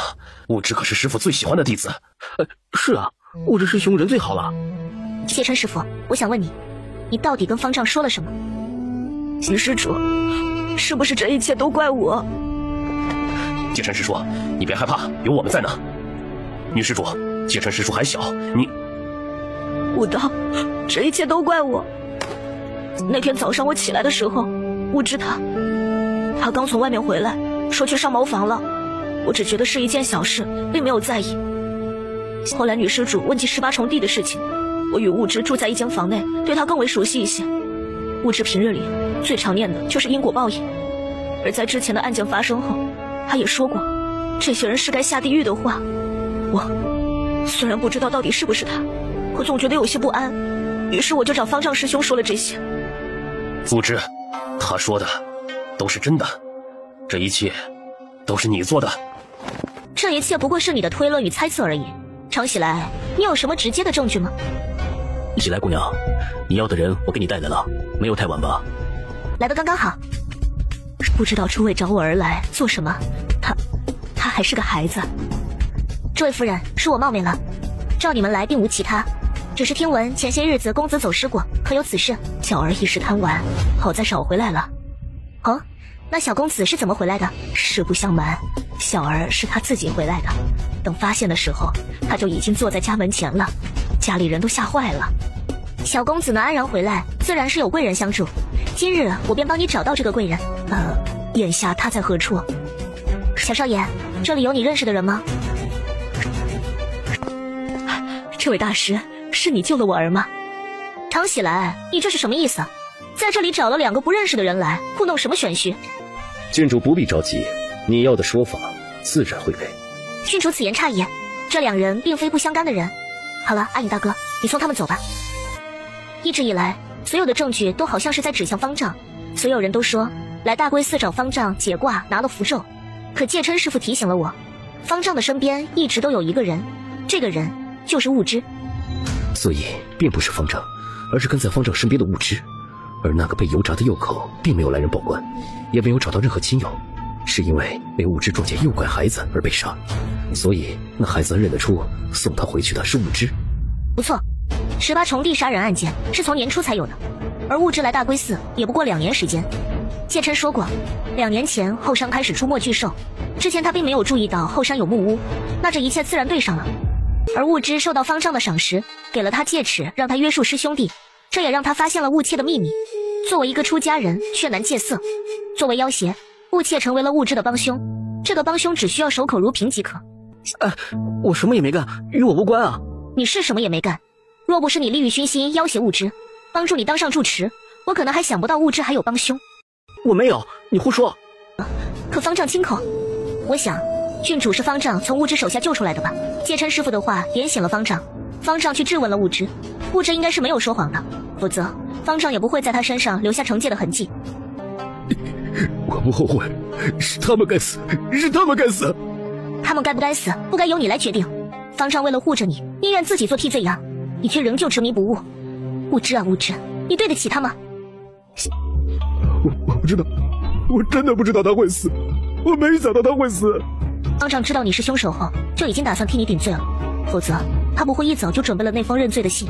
他想用自己的死换你最后的良知，可看到你竟然敢对郡主下手，只好打乱了自己的计划，在郡主面前自缢。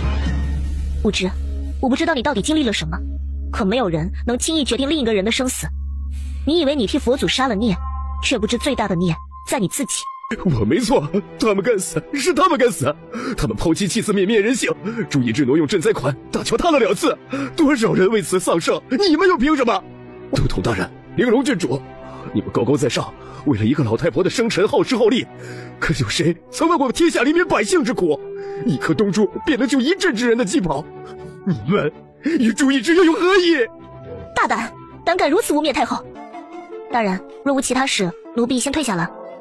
常喜来，你别得意，别以为你投机取巧破了这桩案子，本郡主就能轻饶了你。你最好是放聪明点，别真有什么把柄落在我的手里。郡主高看奴婢了，惹不起我还躲不起吗？小美人，你醒了，快来吃点点心吧。怎么就陆大人你一个人在这里啊？顾大人和郡主呢？顾景琰亲自押送物质下山去大牢了，朝廷派来的新知府后半夜就能到。刘能说害怕这里，跟着他一起下山了。新的住持选出来了吗？你这么聪明，倒是猜猜谁会是新的住持啊？看来是介琛小师傅了。真没劲啊，你就不能多猜几个人？陆大人，我记得你好像答应过我，等这桩案子结束，你要讲故事给我的。这我能有什么故事啊？你这丫头越发没大没小了，你忘了我在玲珑面前怎么护着你了？她可是郡主啊，多高兴拿我脑袋当球玩。顾景琰那个黑心肝的根本就不会管我的死活。好了好了，您就别啰嗦了，我谢谢您。你们在说什么？院外就听见你们两个说话了。没什么，喜来的小妮子刚睡醒。你的事情办得怎么样了？新上任的知府半夜就到了，明日一早咱们便启程回京。玲珑那边已经与侯爷说过了，新的贺礼已经在准备了。明日进京吗？不错，你不用担心，侯府的人会来接玲珑的，我们不透露。倒也不是怕这个。时辰不早了，大家都去休息吧。明日启程之后，路上怕是还得再辛苦几日。不知顾都统和陆大人来到此地，所谓何事？哦，路过此地而已。因为想着在此地游玩几日，所以入住驿站知会你一声。既如此，二位大人若有什么需要的地方，尽管告诉下官。都说京城府的纸鸢有名气，哪家做的最好，回去的时候都是想带2只。要说京城的纸鸢，自然属秦江2家最妙。这2家的纸鸢手工极佳，要说也是赶巧，今日正是2家联姻的大喜日子。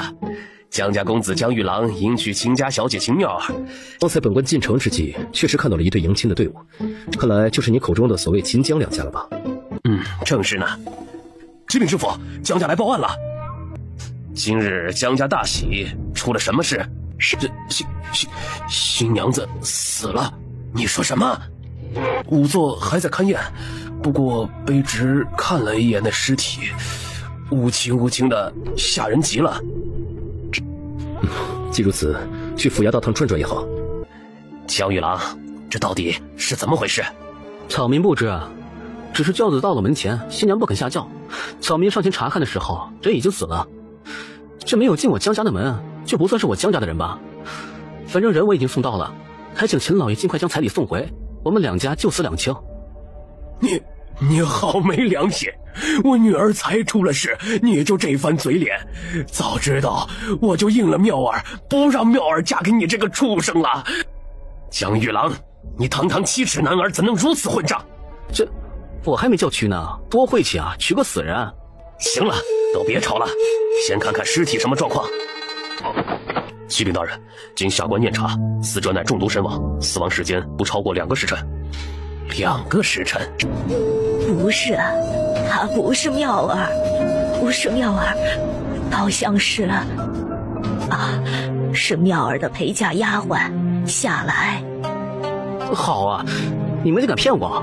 这下好了，死的既然不是秦妙儿，那真的秦妙儿在哪儿？江少爷，不管死的是不是秦妙儿，现在到底是死人了，丫鬟的命也是命。2个时辰，应该是在接亲的路上出的意外，所以你的嫌疑还没有洗清。哼，你又是谁？大胆！公堂之上，岂容你无理放肆？这位常姑娘是本官特地邀请来验尸断案的，她说的话自然能代表本官。一个丫鬟而已，谁会有心去害她呀？眼下不仅是死人，那位秦家小姐到底去哪儿了？为何花轿上的新娘会是丫鬟？看她装扮齐全，应该是从江家离开的时候就已经是她了。是啊，照这么说，你们一早就把人换了。冤枉啊！我们好好嫁女的事情，为何要将妙儿调换？来人，随秦老爷夫妇回府，务必将秦妙儿找到。是，大人。他们走了，我怎么办啊？事情还没查清楚，江公子却有嫌疑，先押入大牢候审吧。劳烦大人让人将尸体抬去停尸房，尸体还得进一步检验才行。只知道是中毒，却不知道是如何中毒，是挺麻烦。一切听长姑娘吩咐。仵作大人可有查验死者的脏器？并未，只是一眼就看出是中毒而亡，银针验了毒。这……大人，将迎亲队伍里的丫鬟全部传来，我要问话。我这就去。可有验出死者是如何中毒吗？我在死者身上并没有找到伤口，死者胃里更是空空如也，显然没有进食。而且我用沾染了胃液的布测了毒，也并非是喝水中毒，这毒一定是慢性发作。秦妙儿可否是你们几个伺候在跟前？奴婢秋哥拜见知府大人。奴婢几个都是秦府的丫鬟，只有下来贴身伺候，奴婢几个只负责其他而已。今日你家小姐出阁，可有什么异样？天不亮，庄娘便来府上替小姐换上吉服上妆。后来小姐妆上好了，奴婢几个就在门外候着，等吉时到了，跟随小姐出院子。在此期间，只有夏来一直跟在秦妙儿左右。那之后小姐出门的时候，你们有没有发现夏来有什么问题？后来人太多，夏来随小姐出了房间后，是他们两个负责搀扶小姐的。怎么你们所有的婢女衣服都一样？原本奴婢几个离得近要陪嫁的，是一样的。后来小姐说自己婚嫁是大事，要体体面面的，这才让夫人赏赐府上的所有婢女都做了一样的新衣裳。知府大人，我想去秦府一趟，让这个秋哥引路吧。那就有劳顾大人和喜来姑娘了。这里本官继续审问，再给大人和姑娘配2个侍卫，随时招呼。你们小姐是不是不愿意嫁给江玉郎啊？这小姐的婚事原本一早就被2家定下了，早些年小姐还小，并没有太过反感，可后来或许是长大了，每每说起此事必然大闹一番，那怎么突然又同意了呢？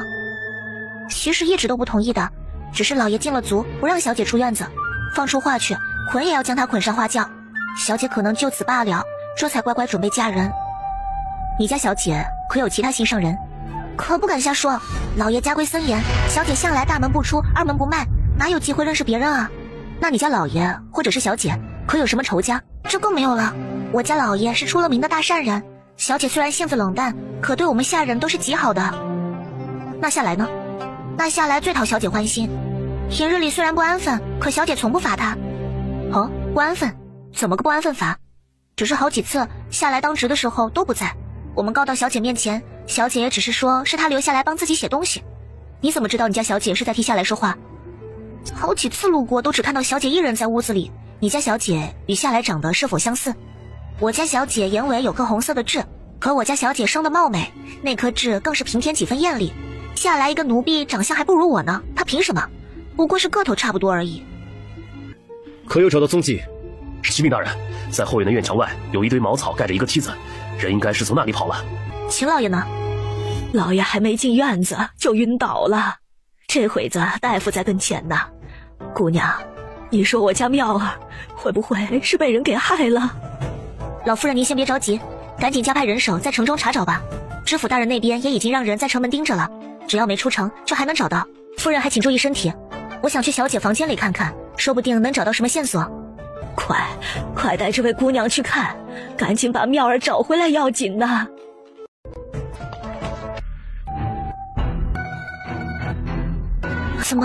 怎么是盖头？我记得小姐出门的时候是盖了盖头的呀。为什么要换盖头？姑娘还需要在这里待一会儿吗？啊，不用了。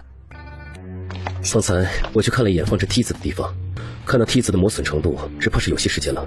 最上面的部分用铁钩加固过，所以每次挪动，上面的铁钩都会勾住墙头。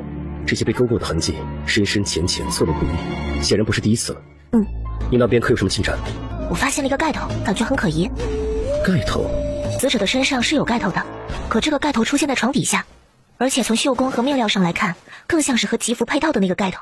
我想，我大概知道凶手是如何下毒的了。大人，我还得回停尸房一趟，看看我的想法对不对。这就走。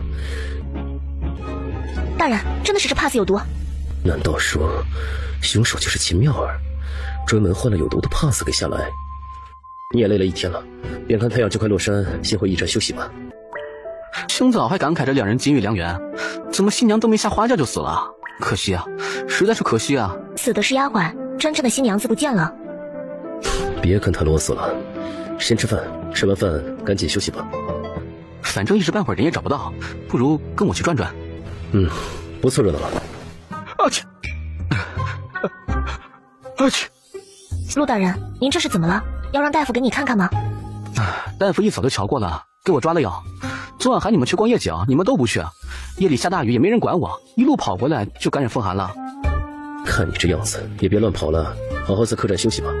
你们今日还去衙门吗？我们今天还不知道干嘛呢。顾大人，城西河边打捞上来一具女尸，据说是秦妙儿。知府大人已经赶去了，让卑职来告诉大人一声。我也去。顾都头、陆大人，你们来了。是秦妙儿。秦府的人认过了，确实是秦妙儿。眼下还得麻烦喜来姑娘才行。知府大人，先将尸体带回衙门吧。是他？陆大人认得。夜喊你们跟我一起去茶楼看景，你们不来。夜里又开始下起了大雨，无奈之下，我只好踏雨前行。就在那座拱桥上，没看清来人，撞倒了一个姑娘。方才瞧着衣服眼熟，就很奇怪。一看那颗痣，确实是昨晚被我撞倒的那个姑娘了。大晚上的，秦妙儿不躲起来，怎么还在街上乱跑呢？喜来姑娘，尸体可有什么发现？回大人的话，我仔细查验了一番，秦妙儿口鼻处皆无泥沙，手指平缓，并未蜷缩，并非是被河水淹死。而我在她的后脑发现了撞击伤，确定是致死伤无疑了，应该是被人先从后脑撞死之后再抛尸水中。还有一点，根据尸体推断出秦妙儿死了不止一日了。不可能，不可能啊！我分明撞到的是真人呐，有影子的。陆大人，你随我来。陆大人，确定是他吗？是他，那颗痣一模一样的。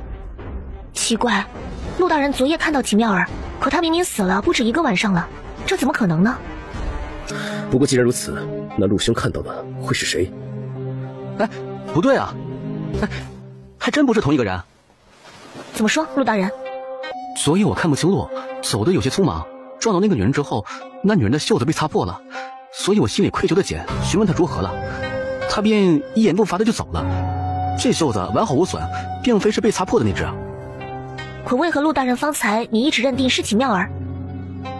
我只看到了她的眼睛，因为那颗痣太惹人注目了，我只记得那颗痣。这就对上了，一定是凶手穿着同样的衣服，故意点了同样的红色痣。那座桥并不窄，即便是没有看清楚，可走到跟前也会做出反应。这么直冲冲的撞上来，其实是凶手故意安排的。被人利用了，这个人是主动撞到你，让你看到眼角的红色痣。等尸体被发现，你作为证人，足以证明秦妙儿昨夜还活着。这件衣服并不是大婚那日丫鬟们的衣服，如果凶手也有一件，那更好，让人带着衣服去城内所有的布庄盘查。好，你脱下来，我这就让人去问。陆大人，这纸鸢您是从哪里买的？好像是秦家的铺子吧，最近买了不少东西，就属他家的纸鸢做的精致。这是你家的吧？哎呀，这是本店的精品纸鸢呐！我想见见做这只纸鸢的匠人。啊，我们与你家秦老爷相识，是为你家小姐之事而来。原来如此呀，那二位随我去酱坊吧。不想干就滚，一天到晚就知道偷懒。这本来就是乔四的活，他病了没来，我一个人也干不完呢。那家伙只知道多懒，官事的偏心怎么就转了他家？他真的病了，鼻涕一把眼泪一把的，抬那些灭的力气都没有了。行了，别话多，他病了你没病，加把劲儿。这位小哥，你说的乔四是你们这里的匠人吗？是呢，乔四确实是我们这里的手艺匠人，昨日生了病，今儿个没来。这个乔四是什么情况？乔四是这里的老人了，内敛老实，虽说小毛病多一点，但手艺好，也就不那么约束他。小毛病？什么小毛病？也不是什么要紧事，不过是三五不时，一声不吭人就不见了。再一打问，只说家里有事。他一个光棍汉，从外乡来的，家里能有什么事？那他是具体做什么的？乔四算是老人手了，几乎所有的工种都能干，哪个工种忙的时候，就把他放在哪里。主子，捕快们将京城问遍了，找到了店铺，说料子是卖给了一个小哥，不是个女人。哎，快去找这个乔四。看来就是此人无误了。乔四是什么时候跟管事的请假回家的？昨天他就病怏怏的，今天一早来管事的看他实在病得厉害，就让他先回去了。我且问你，那乔四样貌如何？大概这么高，他是个病秧子，瘦得紧。沙隐大哥，你带他去衙门画出乔四的画像，通知衙门立即通缉乔四。虽然咱们不赶时间，可这里待的也太久了一些，要是再耽搁下去，皇上那边怕是没法交代了。大人，我想我应该能找到乔四。这些话有什么问题吗？应该是这里了。你们是谁？你们要干嘛？你们是什么人？大胆乔四，你可知罪？知罪？我好端端的在家里睡觉，你们闯进来问我知不知罪？我何罪之有啊？大晚上的你装女人，你恶心不恶心？你们在说什么？我不知道。你不用不承认，想必你已经知道官府的人去过你家了。那件与夜里和秦妙儿相同的衣服已经找到了。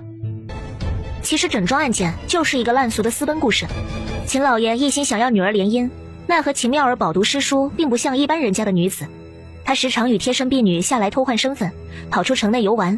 她的话里记录了这一切。我不知道你们是如何相遇，又是如何相爱，而你又有哪一点值得一个千金小姐置家族双亲于不顾，和你约定逃走？哼，这一切都是你凭空想象的。你也说了，一个千金小姐如何看得上我？我既然能找到这里抓你，就有十足的把握。秦妙儿挣扎的时候指甲都扣断了，在你身上留下这些痕迹还不够吗？你房里搜出和秦妙儿一样的衣服，你若不认，大可让布庄的人来指认。你们是怎么找到这里的？厢房里的人根本不知道我在此处有地方住。当然是秦妙儿告诉我的。她已经死了，死了。秦妙儿是死了，可她却将你留在了她的画作上。我看过秦妙儿大部分的画，她不同于一般学习书画的女人，喜欢花卉植物，她喜欢画街景。我想是因为秦老爷看管太严的缘故吧，她对外面的世界总是充满好奇。可后来的话，我发现她越走越远，越走越高，几乎看到的是一般人都见不到的京城府。只需要知道从哪里能看到这样角度的京城府夜景，自然找得到是谁带她来了这里。我不想的，我真的不想的。我以为他只是哄骗于我。你到底是什么人？你怎么知道我对他说了什么？我是什么人不重要，重要的是你负了世间最真挚的情爱。不错，那盖头是我绣的。你和齐妙儿是怎么认识的？可能他到死都不知道，其实我一早就认识的。秦老爷教画画的那些人里就有我，只不过我的个子不高，人也不出挑，在人群中根本就不起眼。可秦妙儿是什么人呢？哼，只是遥遥的一眼我就知道我们之间的差别。可谁料之后不久，我竟然在城外遇到了他。他一个人在城里转悠，路过了一个卖发簪的小摊，我撞到了他，弄坏了他新买的发簪。所以你假借陪他簪子之名靠近他，约定了下次见面的时间，送了他那只兔子绒花发簪。后来我才知道，他经常和婢女互换身份出来玩，渐渐的我们也开始互生爱慕之心。可很快我就知道了她要嫁给江玉郎的事情。我恨足了这些有钱人，秦妙儿也是。她口口声声说爱我，可她为什么不对她爹说？你怎么知道她没说？秦家上下所有人都知道，秦妙儿为了不嫁给江玉郎大哭大闹，整个人都瘦脱了相。你怎么知道她没为了你去做争取？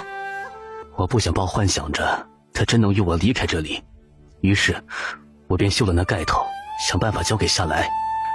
我让夏来转告她，这块盖头就当是我陪她最后一程。我没想到他会来，我要是知道他会来，我不会下毒的。所以呢，他来与不来，你都不应该下毒，你可真该死啊！若他一开始就瞧不上你，你以为一根破木簪能让他一个千金小姐与你约定下次见面吗？既然我已认罪了，你们这么多人，我也跑不了，能答应我一个请求吗？你说。我想看看他的画。好了，既然真相已经大白，就将乔四先押回衙门吧。大胆！我知道你们武功高强，不像那些个窝囊废。放我走，否则他必死无疑。我给他用的是盖头上的毒，若是没有解药，他就是死路一条。放开他，把解药交出来，本官饶你一死。你当我是小孩子？你们几个最在乎的就是这个女人的命，只要她在我手里，我才能不死。让开，给我让开！都停下！再敢上前一步，我就杀了他，给我陪葬！都停下！你放了他，本官不会让人追你。再者说，一个丫鬟而已，你用她来要挟本官，岂不是筹码太小？丫鬟？不可能，不可能！你骗我！她怎么可能只是一个丫鬟？你看她的眼神，可不像是看一个普通的丫鬟。留他一命！解药，把解药拿出来！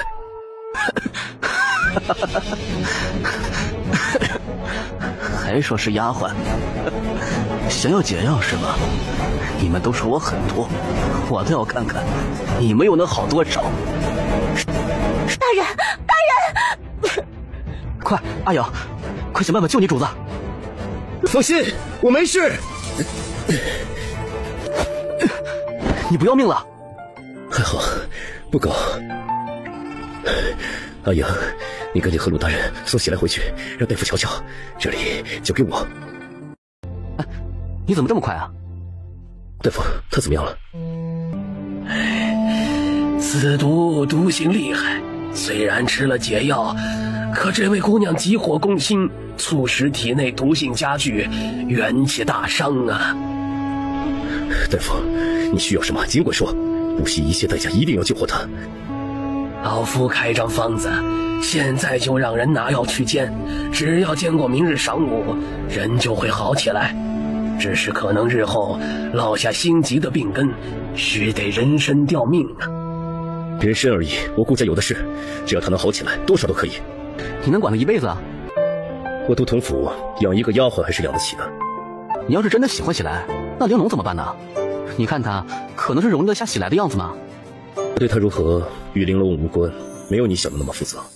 你一向惜命，又怕刀剑，昨夜紧急关头，你不也是奋不顾身去动手刺了乔四吗？这喜来丫头跟着咱们一路了，昨晚危急关头，乔四盯着你和阿瑶，自然只有我能动手，我当然要救他。可纵使我反复救他千百次，我也敢说，我心里清清白白的。你呢，顾定言？你跳下去的时候，当我这心里比我情难。怎么样？有没有哪里不舒服？大人，你怎么样？行了行了，他三头六臂刀枪不入，你就别操心他了。不用理他，我没事。可我分明看着你跳下去了。我的轻功自然不差，况且并没有距离多远我就抓住了药瓶，踩在山壁上横生出来的树枝上，很快就上来了。不然啊，你早就一命呜呼了。喜来既然毒已经解了，那咱们什么时候上路啊？再耽误，估计要赶不上太后的寿辰了。越快越好，你去准备吧。行，那喜来抓紧多休息休息，我这就去让人准备，咱们明早就启程。你不是我爹，救命啊！放开我，放开我！胡说！诸位别理他，这妮子向来谎话连篇，偷了家里的钱，他娘还等着钱救命呢。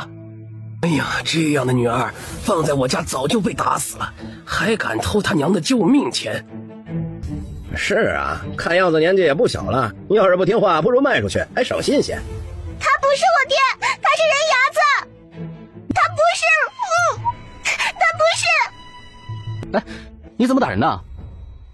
怎么，我打自己女儿关你什么事？我看你根本不是他爹吧？怎么他不是我女儿？难道你是？呵呵，要不你叫声爹我听听，保不齐是我年轻时在外面的种呢。你谁？敢拦老子，不要命了？那就看看你的命还在不在了。救命啊！杀人了！杀人了！诸位莫要听信这人的鬼话，这丫头明眼人一看就不是本地人，说话的口音都不一样，怎么能是父母呢？况且这丫头的衣服用料考究，又怎么会是她这样人的闺女？谁家当爹娘的忍心将孩子当街卖人，又言语羞辱？愣着干嘛？还不报官？没事了啊，不用害怕。大人，这里交给你们了，我带他去上点药。多谢恩人。多谢恩人。别叫我恩人，叫我喜来姐就好。要不是你们，恐怕那人牙子真的要将我扯走了。不怕不怕，估摸着也是看你从外地而来，又是一个人才对你下手的。你叫什么名字？我叫知音，是襄城人士，家中遭了灾，只有我一个人逃了出来。原本是来这里找一个远房亲戚的，可到了才知道亲戚一家早就搬走了。这一路上本就艰难，谁料到竟然还遇到了这种事情。你一个女孩子出门在外，危险的紧，这些银子不多，你留着吃饭用，别让人瞧见了。走吧，已经交给官府的人了。你保重啊。喜来姐，怎么了？喜来姐，你能带我一起走吗？我什么都能做。可我也只是一个丫鬟，我原来是这样。那对不起，喜来姐，我不知道，我只是不知道自己还能去哪儿了。你喜欢他吗？大人，你说什么？我说你喜欢他的话，就让他跟着你吧。真的？这是顾都统顾大人，是我的主子，快，他答应收下你了。是多谢大人，知音一定会好好伺候大人。不用，你把他照顾好就行。这哪有给丫鬟配丫鬟的？哦，对了，我不喜欢话太多的人。我一定不多话，多谢大人。以后他就交由你来管辖了。若是生出什么事端，本官可为你质问。主子，前面好像是大小姐。大小姐是大人的姐姐？不错，不过他人应该在西周才对呀，为何会出现在此地？景琰，见过大姐，不知大姐怎么在这儿？如今身子重了，出门越发难了。哦，是我带月次来的。前2日接到阿影的消息，得知你今日进京，你姐姐就等不及了，非要在这里等你呢。归远，你傻愣在那干嘛？顾小姐，魏三将，好久不见。归远，我好久都没见到你了，咱们好好聊聊。哎，陆兄出来许久，回来定然要先回陆伯父那里回话的。没错，既然顾小姐回到了京城，等我忙完了这几日，再宴请魏将军也不迟。今日我就先告辞了。小美人，等我忙完了带你去玩。这2位是？哦，这2位是我新收的丫鬟，这位叫常喜来。走吧，大姐，回去再说。我大姐为人直爽，若是一会儿说了什么奇怪的话，你不必放在心上。到了都统府，你无需顾及其他，若无旁人在侧，你平日里该怎么样就怎么样。那我，你一称呼她大小姐便是。方才瞧着你新收的那个小丫鬟，样貌不错，气质似乎也别致些，人去哪儿了？让阿影安排住出去了，不过是2个普通丫鬟，没什么。普通丫鬟？我看归远冲他嬉皮笑脸的，别是陆归远的心上人吧？你看人家归远，气质儒雅，风度翩翩，我看他们2个眉来眼去的，肯定有意思。大姐，我是你弟弟还是陆归远是你弟弟啊？你看你从小就是一个莽夫，空长了一副好皮囊，却整日里只知道杀杀杀，哪个姑娘肯跟你呀？要不是玲珑那丫头从小就眼神不好看上你，我怕是头发都白了也吃不到你的酒啊。对了，你和玲珑的婚事怕是要定下了。奴婢拜见大小姐，姑爷。起来吧。你姐夫问你话呢，你和玲珑什么时候订婚？大姐，若是我不想娶她呢？为什么？玲珑那丫头多好啊，人长得漂亮不说，又有跟你一起长大的情分，她从小便钟情于你。虽然是一起长大，但我全当她只是我妹妹，而且我同她已经讲述清楚了。如今你长大了，我说的话你自然不听，旁的不管，侯爷和爹爹那边你要是能说得过去，算你本事。小丫头，你叫喜来是吧？是，奴婢名唤喜来。倒是个乖巧的。我且问你，你觉得陆大人如何？陆大人他很好，很好，只是很好。他对你如何？陆大人待奴婢也是极好的。我就说嘛。大姐，我明日还得上朝，这时候不早了，这一路都没休息好，你和姐夫先回去吧。顾景琰，你胆子肥了，撵我是吧？你小时候是谁护着你不挨揍？如今长大了，眼里是没有我了。大姐，我不是那个意思。行，全都是我的错，行了吧？这还差不多。罢了，我们走便是了。对了，小丫头，我那有2匹新得的料子，明日啊，你随景琰一同来顾府，带回来给你做2身新衣裳。多谢大小姐。对了，姐夫，正好有事想问你，传闻西州府有一个医仙能治百病，当真有此人吗？啊，确有此人。早些年有缘见过一面，仙风道骨，确与常人不同啊。你没事吧？是哪里不舒服？啊，不是我，是我的一个朋友。既如此，姐夫可否帮我找到此人？啊，这样也不难。我明日让西周的朋友帮你问问。那就有劳姐夫了。都是一家人，谢来谢去的做甚？只要不是你，一切都好说。行了，回去吧。起来，姐，快趁热喝。大人特意让厨房给你炖的，这可是上好的红参，难得的很呢。你怎么知道是红参？知音家原本就是做药材生意的，我爹爹更是十里八乡有名的大夫，别的我不会，药材我熟悉的很呢。姐姐我运气不错，一出手就捡了个宝回来。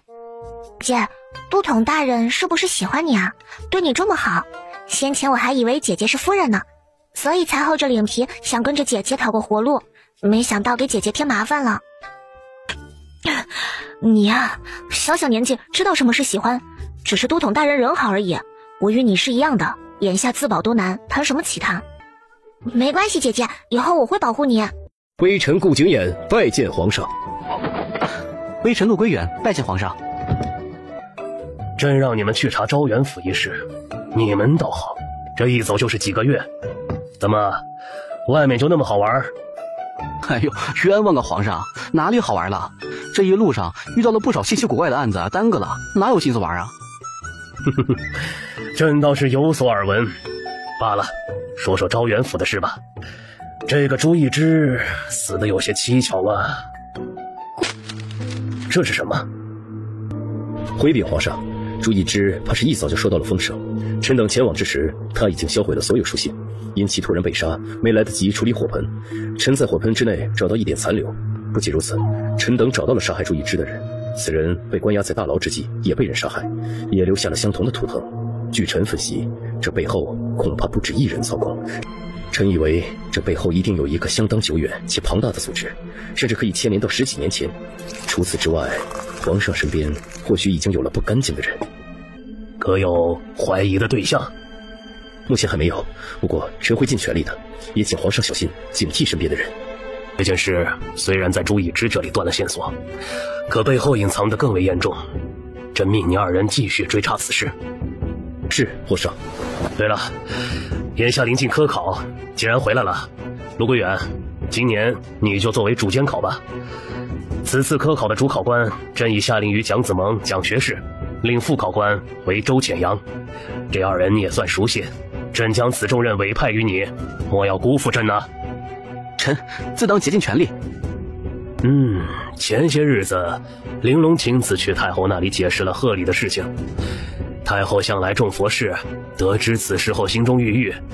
玲珑此举让太后的心情总算好了许多，还特意在太后面前说了你不少好话。顾景琰，看来朕很快要喝上你的喜酒了。回禀皇上，前方战事方平，微臣无心儿女情长，多谢太后和皇上的一番美意。你们2个老大难，一文一武，光棍多年，朕都替你们臊得慌。罢了，今日就先这样吧，下去吧。大人，你可算回来了。是出了什么事吗？倒是没什么事，只不过什么也不让我做，实在太无聊了。你还真是闲不住啊。走吧，带你去街上转转。那个包子去哪儿了？包子？就是那个跟着你的丫鬟。哦，大人，你说的是知音吧？好端端的怎么喊人家包子呢？一时间忘了，只记得他面相鬼圆，就喊他包子了。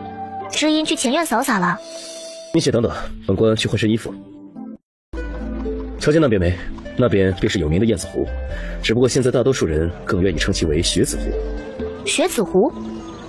不错，这里距离贡院不远，附近更是开了不少客栈，110步就有一家。临近科考，各地学子进京赶考，便相继住在附近。文人墨客聚集于此，探讨文章也算是一桩雅事。走，带你去别处转转，晚点还要跟我去太尉府呢。拜见顾都统，方才我还以为认错人了，起来回头才敢确定。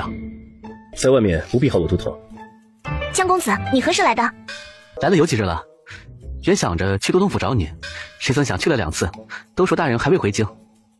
这一路上被一些事情耽搁了，就回来迟了。江公子是来赶考的吧？是呢，早说了，让你不要这样客气。我当你是自家妹子，别老是江公子的，多见外啊！大人，这是要去哪里啊？若是没有什么事的话，可否少点去前面的酒肆坐坐？不必了，本官只是路过此地，没想到如此有缘。临近科考，就不打扰江公子了。若日后高中，见面的机会还有很多。我们就先走了，小星，你还是多多用功准备科考的事吧。多谢顾大人提点，江星一定不负大人苦心。起来，你要是有事，就来文星客栈来找我。好，那你先忙，我们就不打扰了。景琰，不知郡主在此所为何事？听闻月慈姐姐回来了，如今又有了身孕，我便想着来探望一番。我也是刚到呢，你什么时候回来的？我竟不知。昨日才回京。进去吧。月慈拜见郡主，不知郡主驾到，失礼了。顾姐姐不必多礼，一直想来看姐姐，被一些琐事耽误了，姐姐莫要怪罪玲珑才是。父亲呢？父亲在书房等你呢，你先去吧，我和郡主说会子话。喜来，你留下，不用跟去。父亲不喜欢人太多，刚好我还找你有事呢。有事你就喊阿影，我去就会。月慈姐姐同这丫鬟如此熟悉，怕是不知这丫鬟有多厉害吧？昨日方才见到，这丫鬟倒也乖巧，怎么还有其他什么过人的本事不成？她啊，可本事了，这丫头死人骨头捏在手里，眉头都不皱一下的。什么叫死人骨头捏在手里？这又是从何说起呢？姐姐你有所不知啊，这丫头的胆子大得很，那大龟寺死了人，5座都不及，她倒是急着验尸，一番推理都是强词夺理之言，说是跟他爹学的，仗着自己小聪明，将景琰和陆归远那个傻子玩得团团转，狐媚得很呢。奴婢不过是一个小小的乡野丫头，难为郡主如此在意了。不错，家父也只是衙门里的一个仵作，独身一人将奴婢养大，不同于旁人，奴婢却是从小与尸体为伴，勘验尸体算是家常便饭了。只是奴婢不觉得这是什么不能启齿之事，若让大小姐忌讳，那是奴婢的不是了。好啊，这丫头还真是个厉害的，这勘验尸体本就是为还死者清白而做，想来都是男子从之。一个女孩子有如此大义，属实难得。我就说嘛，顾景琰这个莽夫哪有那个脑子？哎呀，果然陆归远这傻小子有福气，看中了这么好的姑娘。景琰这家伙情窍未开，果然不争气呀。姐姐，你这是什么意思？难道说陆归远和他？你是没见，那陆归远昨日离开的时候，眼里的不舍都快溢出来了，酸得很呐。孩儿拜见父亲。起来吧，那件事如何了？孩儿无能，时间久远，苏家老寨虽然保留，可安插再三，也没有什么可疑的地方。当年的仵作也只是说是专业的杀手为之。苏家可有后人遗留？孩儿查看了当年的验尸册子，苏夫人当时已有身孕，也未能幸免于难。哎，此事莫要张扬，更不能让你母亲知道。孩儿知道了，不过爹爹放心，孩儿还会继续查下去的。大龟寺一事，为父听了2句，郡主跋山涉水亲自前往，整个京城的人都知道了。皇上那边可有问起？皇上假借太后之口询问过孩儿。为父老了，身子大不如前，今日告了假，没去上朝时，不想朝堂之上所有的眼睛都看着咱们顾家。孩儿知道。你姐姐如今身子重，今日月逢15，你母亲上山拜佛去了，屋外吵闹，可是郡主到访。郡主来看姐姐。为父今日身子不爽，就不出院子了，也不强留你用饭，先走吧。父亲保重。眼下月慈身子越来越重，月上放心不下女儿，将月慈换回京城。可我乃西州参将，若长此以往，怕是不妥。确实如此，西州已乱，圣上委派姐夫前往，也是信任姐夫。这样吧，等明日母亲回来，我与父母商议之后，咱们再做定夺。对了，姐夫，一仙一事可有消息？此人云游四海，当年我也是偶然遇到，已经让人去找了。你那位朋友病得重吗？这么着急？越快越好吧。你和陆大人是真的？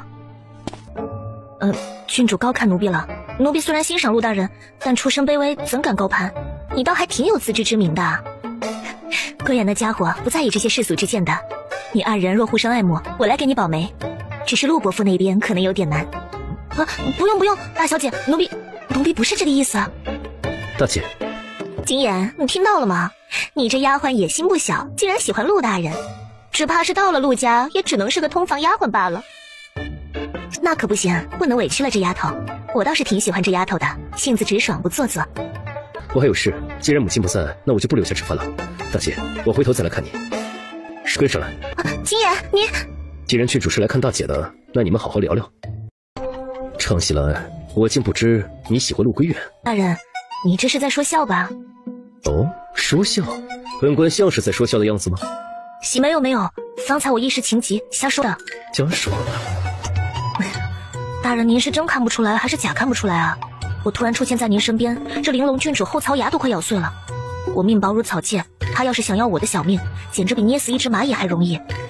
方才大人您不在，所以我只能借着大小姐误会，拿陆大人当挡箭牌了。所以说你不喜欢陆归远？陆大人平易近人，为人仗义，对我来说仅此而已。若是能高攀，自然也只是朋友。以后不会了，以后不会让你单独见他了。但愿吧。明日本官和陆兄前往安定侯府商议太后受礼之事，你若待着无趣，便和那包子一起去街上转转。对了，大姐将布料送去了布庄，你去裁两身合适的衣裳，我让人给你从账上支点银子，你带在身上，喜欢什么就买点用。若钱不够，只管都记在都统府的账上，自会有人去付钱的。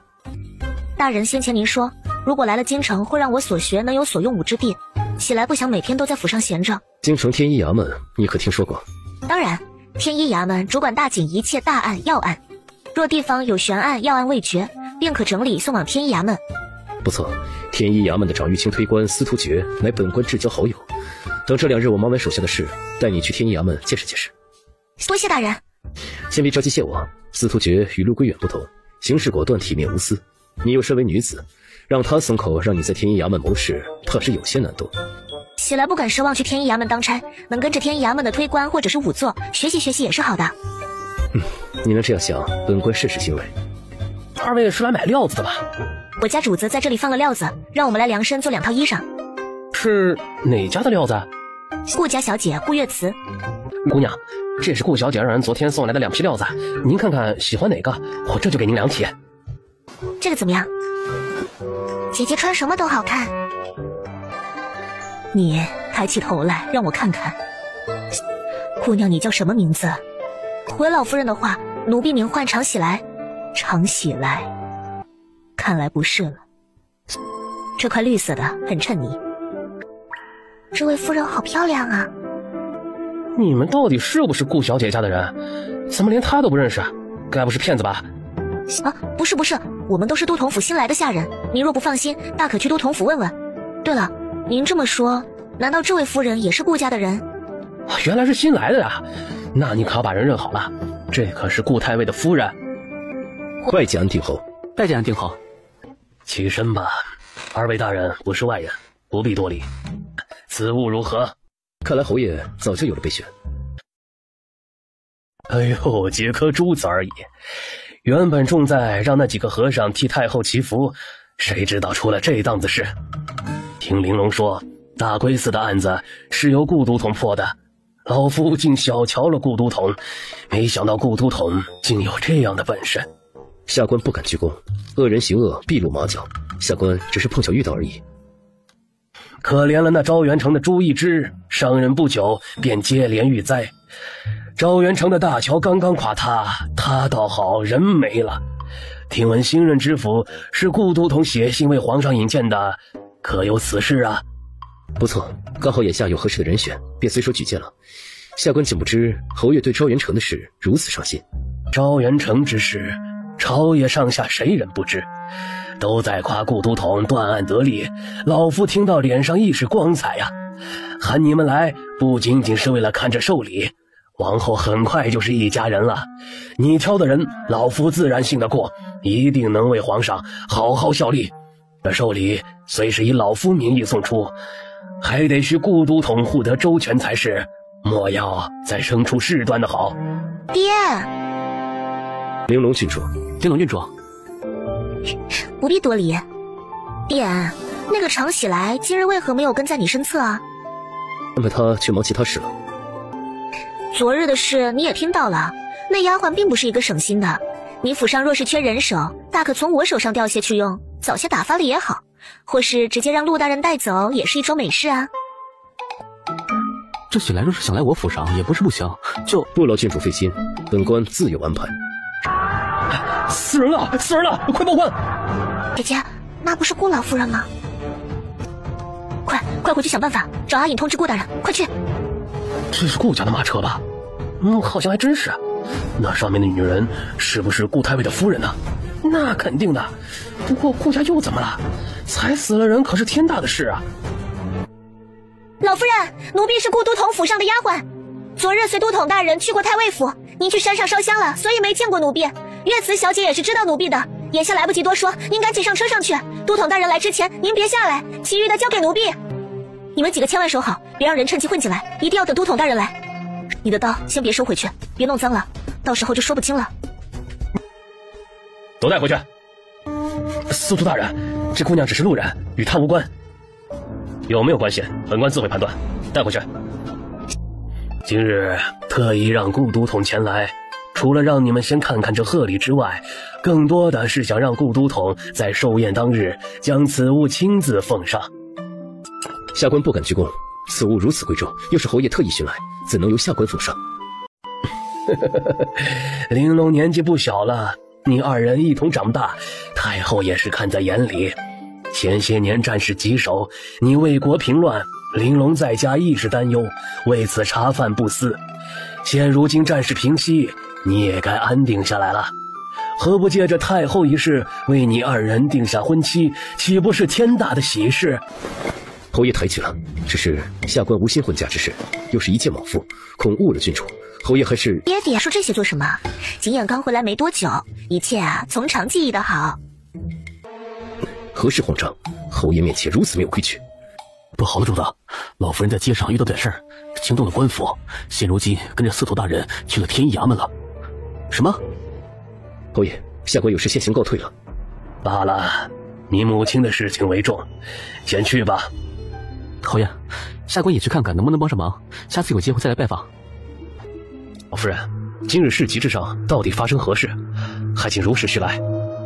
回禀大人，我今日乘车返回顾府途中，马匹突然发狂，挣脱了缰绳，我一时受到了惊吓。等马车稳下来之后，才发现马匹撞倒了人。待侍卫前去追回马匹，发现那人已经断了气。那这个女人又是如何？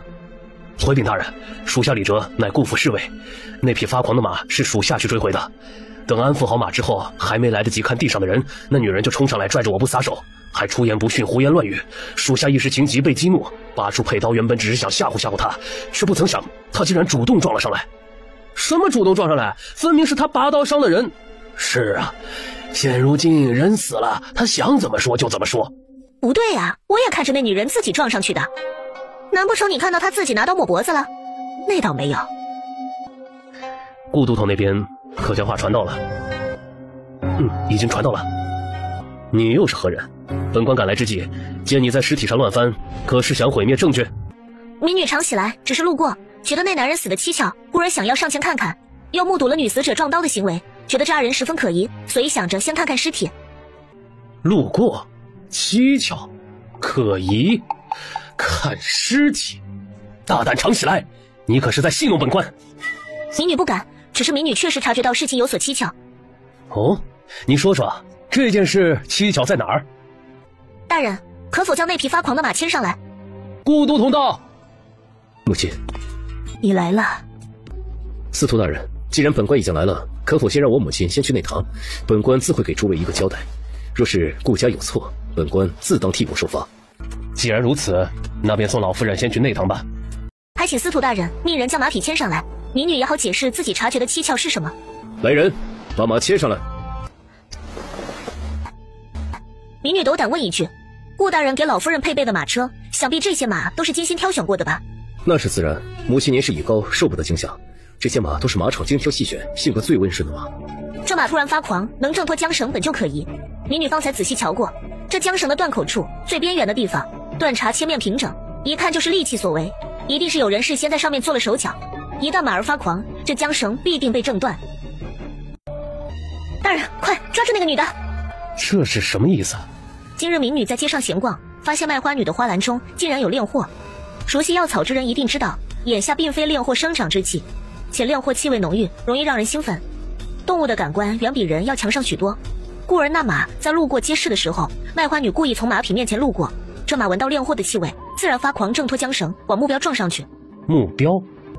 这身衣裳就是马的目标，这衣裳是特意为了今日之事制作的，红蓝配色看起来并不协调。各花入各眼，或许他就是喜欢这样的颜色，也未可知。你又怎能说是为了今日之事特意做的衣裳？喜女发现这男人的衣服和鞋子并不合身，鞋底干干净净，是第一次穿，而死者的鞋因为不合脚而将脚磨得通红，还磨出了血泡。如果说新鞋磨脚也说得过去，可死者的脚甲很久都没有修剪过，且衣服的袖笼也并不合身，而此人穿着这件显眼的衣服大闹酒肆，为的就是吸引所有人的目光，让人将注意力集中在他身上。等马匹撞过来的时候，所有人都会盯着他看。可他这么做是为什么？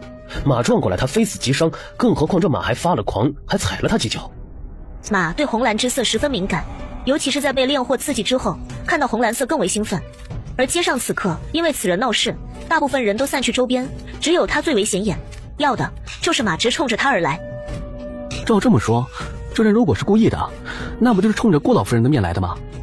这女人声称二人是夫妻，可等马踩了男人10几脚之后才出现，二话不说抱着尸体就开始哭骂，也不检查是否真的死了。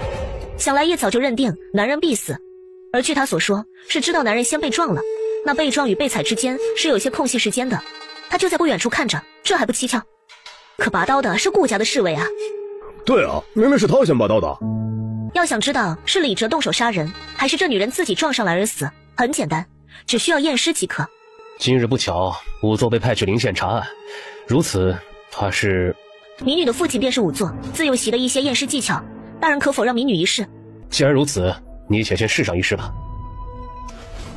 大人断案无数，应该知道，若是持刀者发力，伤口上下皆有利器划过的痕迹，左右延伸且两端间细，中间深而宽。可死者的伤口却是自下而上，皮肉翻开，并非持刀者用力导致，只此一项即可洗清李哲的嫌疑。且这二人的身份十分可疑，说是夫妻，可二人身上的气味却并不相同，而且男人手掌粗糙，有很多老茧，一看就是做苦力之人。这件事从一开始就是有人精心设计过的，不能说是冲着老夫人而来，最起码是冲着顾家而来。他死了。怎么死的？这女人功夫不低，本官追她到街口一个巷子里，见逃脱不过，也不与我交手，突然就口吐污血，倒地而亡了。本官在四周仔细打探了一番，并没有发现可疑的踪迹。他牙齿里藏了毒，现在好了，与这件事情相关的3个人全都死了。现已虽证实此事确有人背后设计，可关键的3个人都死了，明显这些人都是冲着顾都统来的。本官现在纵使正常判定这一切与顾家无关，可市井流言不可改呀。流言如同覆水，那便让其翻滚，搅浑了这汤水，谁是谁非谁也说不清。眼下大人如实判定即可。经本官查验，此事确乃死者相互勾结，诬陷顾家。李哲拔刀虽未主动伤人，却也难辞其咎。现将李哲赤打30杖，遂押入大牢面壁思过1个月。尝起来，你确实聪明，注意到了案件的关键点，且推演完整，有理有据，验尸技巧也十分成熟。可你原本与本案无关，案发后理应等官府的人来保护现场，你却擅自做主翻看尸体，此乃大忌。念在你推演有功的份上，本官便免去你的皮肉之苦吧。多谢大人。别高兴得太早，皮肉之苦可免，但终归还是要罚。就罚你在大牢内面壁3两。司徒大人，今日多亏了这个小丫头，不赏她就罢了，怎么还罚得这么重啊？1日，不能再少了。还有3、4个时辰，子时便到了，还不赶快谢恩？多谢司徒大人开恩。哪有这么算的？顾都统，你这不是儿戏吗？司徒大人不是说1日吗？本官没听错。请行。燕儿，母亲，没事了，都查清楚了，母亲不必担忧。查清楚就好。那个小丫头去哪儿了？她是无辜的，还是她说是你的丫鬟，已经让人去喊你了，让我躲在车里呢？原来如此呀，难怪方才你又是咳嗽又是冲我挤眼睛的，原来那个常喜来是你手下的人呐。娘，他没事，按规矩在牢里待一会儿，走个过程，便就出来了。如此便好。这丫头该不是之前你想引荐给我的人吧？不错，正是他。原想着这2日忙完再带他来见你，不曾想出了这档子事儿。司徒兄不知道，这丫头厉害着呢。我先送母亲回去吧。你母亲如何了？已经随大姐去用膳了，无大碍。父亲请放心。今日之事究竟如何？这3人目前已经死了，司徒大人也命人暗中去调查这几人的来历。不过孩儿估计，既然敢当街子枪，想必一早就处理好了身份，估计查不到什么。明日早朝，想必此事一定会传入圣上耳朵，不必多做解释。既然案件是由司徒爵出面处置的，他来说更省些事端。孩儿明白。自从决定暗查苏家之事起，咱们家就不再太平了。今日之事，看来是给咱们父子2人一个警告。孩儿一定尽快救出幕后之人。今日之事，你要如何处理？人言可畏呀。父亲放心，孩儿已经有了应对之策。去吧，你再几个时辰就走了，千万别惹事儿啊！这女人是个疯子，可也没别的地方能关你。有什么事儿就喊我们，千万别理她，千万别给我惹事儿啊！你也杀人了吗？难道他是杀人犯？跪下！本夫人让你跪下，不然，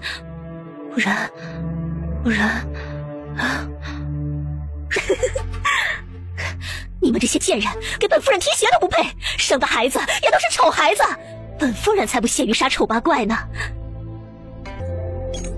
我的窗下最美人，梅香扑面似雪银，沙沙风响月高照，人影婆娑泪清明，9千里我流金，处处影重重，曲曲暮超超。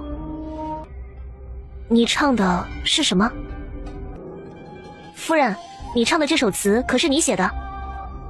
9千里我流金，9千里我流金，杀了你们，杀了你们！起来！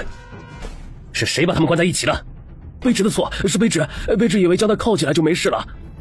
罢了，怎么样？哪里受伤没有？若是伤到了，本官这就去传大夫。没事的，大人。此事已到，司徒大人可以放人了吧？可以了。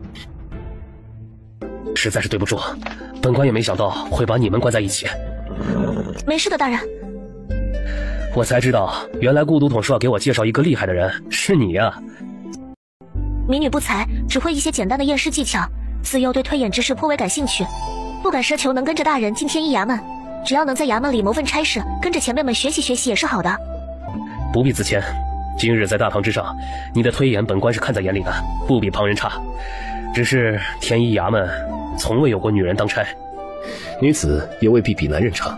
我与她一路归来，看着她心思缜密，屡破奇案，有男子都少有的胆识，这点无必纠结。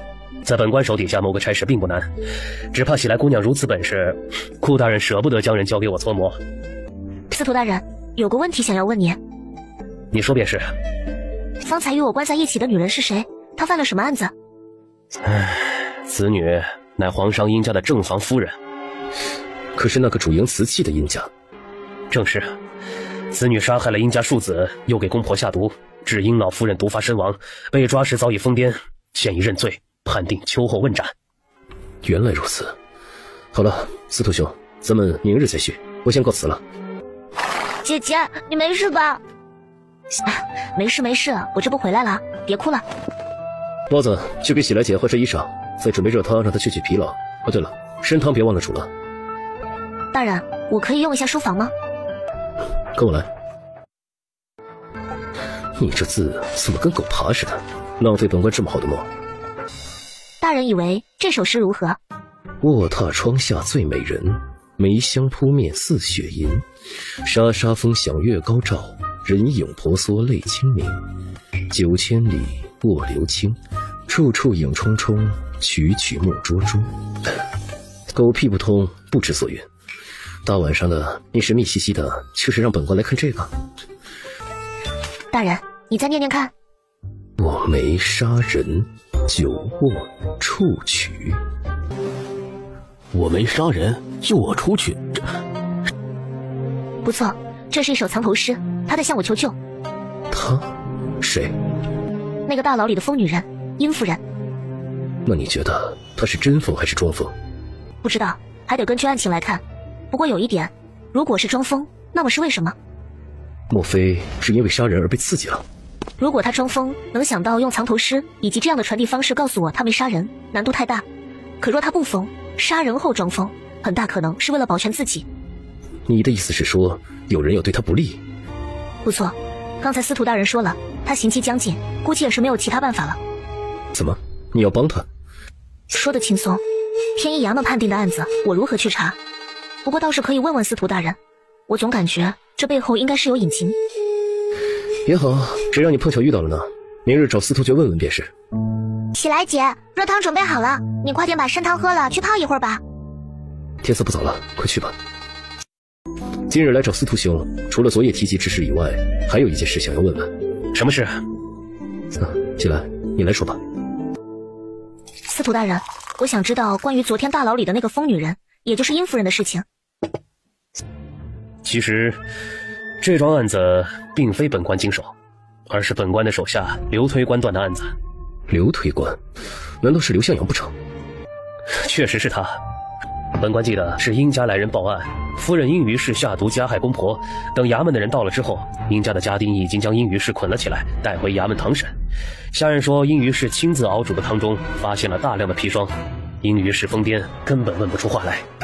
那不是说他还杀了一个庶子吗？其实在这件事事发之后，才知道在此之前，殷于氏将妾室春娘所生的孩子闷死在了屋内。因证据不足，且殷家有意遮掩，所以并未声张。直到毒杀了公婆，春娘将此事一并说出，这才断定殷于氏杀人之举。我想知道这个殷于氏被抓之后有没有喊冤？是有的，可入了大牢的人有几个不喊冤的？不过之后殷家来人看过几次后就不喊冤了。什么人来看他？应该是之前在他跟前伺候的丫鬟来过2次，不过也是被关起来不久之后的事，随后就没有人来了。不过这个殷于氏疯病不轻，你不是爱打问别人私事的人，到底有什么事？实不相瞒，确实有要事和你说。昨日喜来在狱中收到了殷夫人的求救。求救？这是他给你的？他嘴里不停地在念，我感觉不对劲，这背后一定另有隐情。可这案子已经结束了，况且主审并非本官，若是没有确凿的证据，很难翻案不说，贸然凭借这2样东西，怕是会服了刘推官的脸面。可人命关天，万一凶手真的另有其人，殷于氏难道真要做这个替死鬼，让真凶逍遥法外？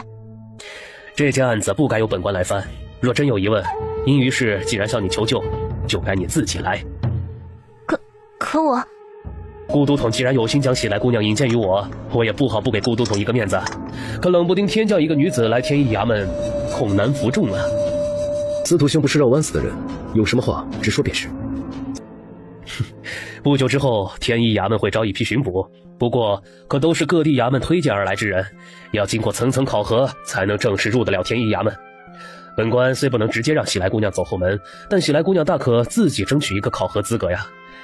资格？难不成我还得回元杭城找江知府给我写引荐书不成？这桩案子若真让你找到什么其他破绽，可比区区一纸引荐书来的有力。说来说去，你才是最精明的，又不想惹刘推官，又想让案子破，给他一根萝卜就想引着他推磨。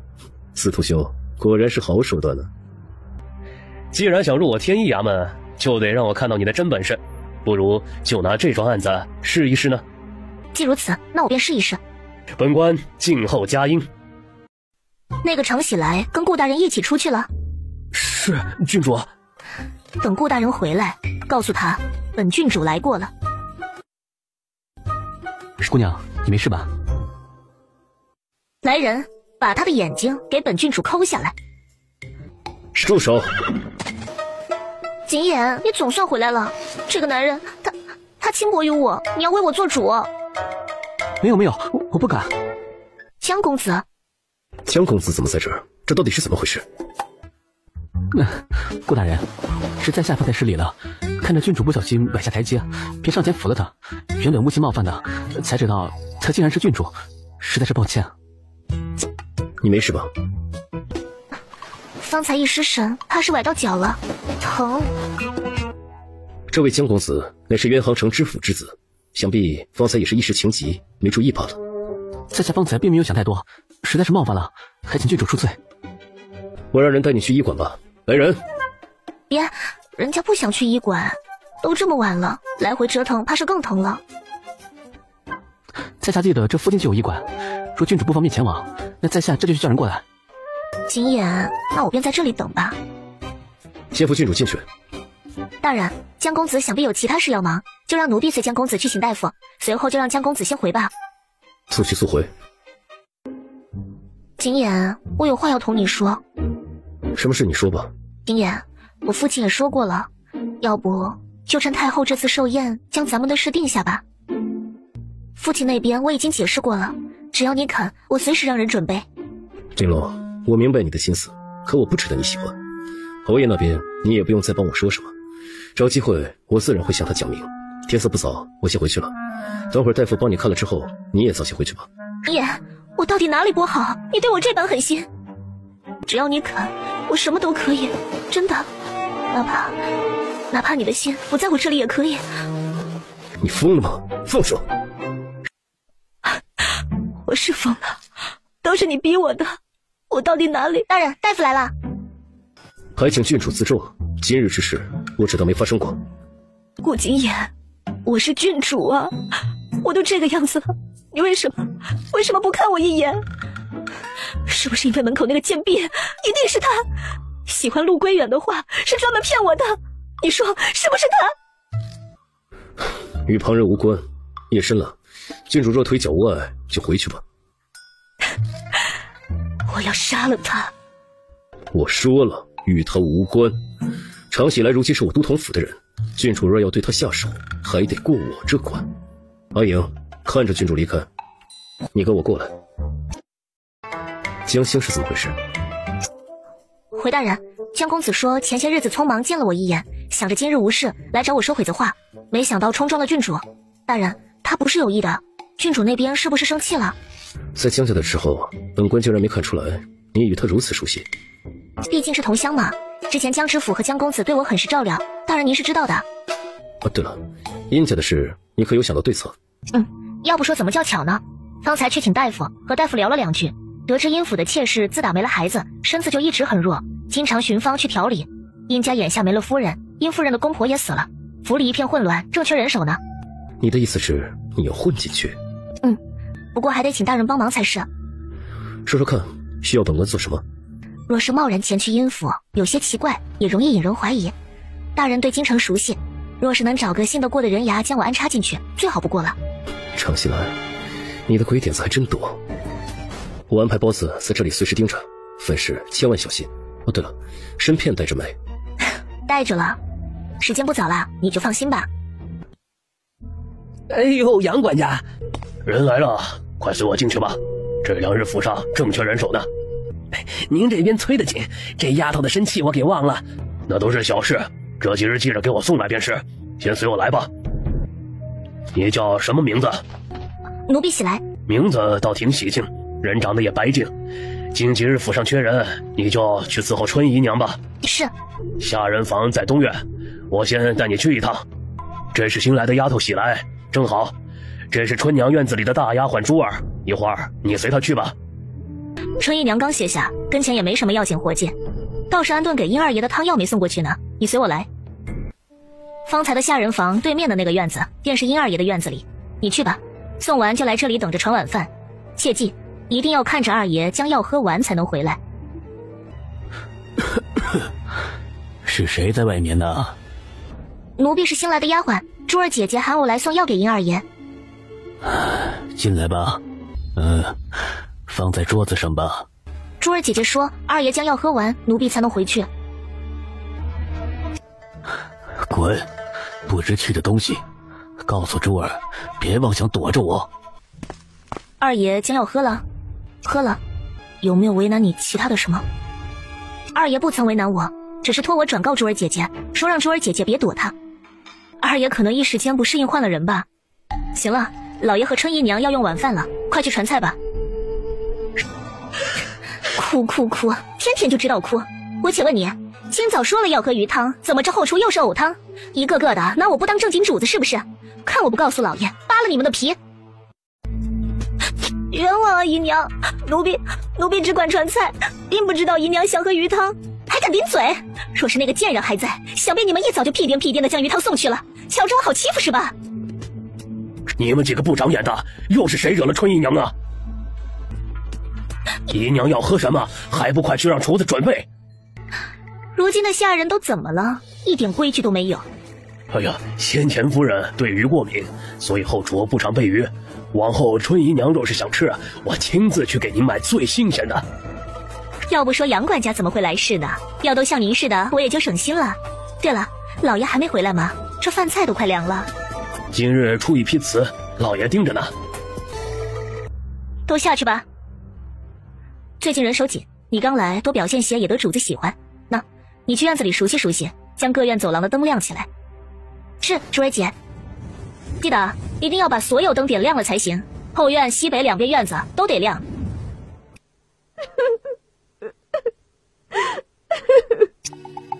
谁？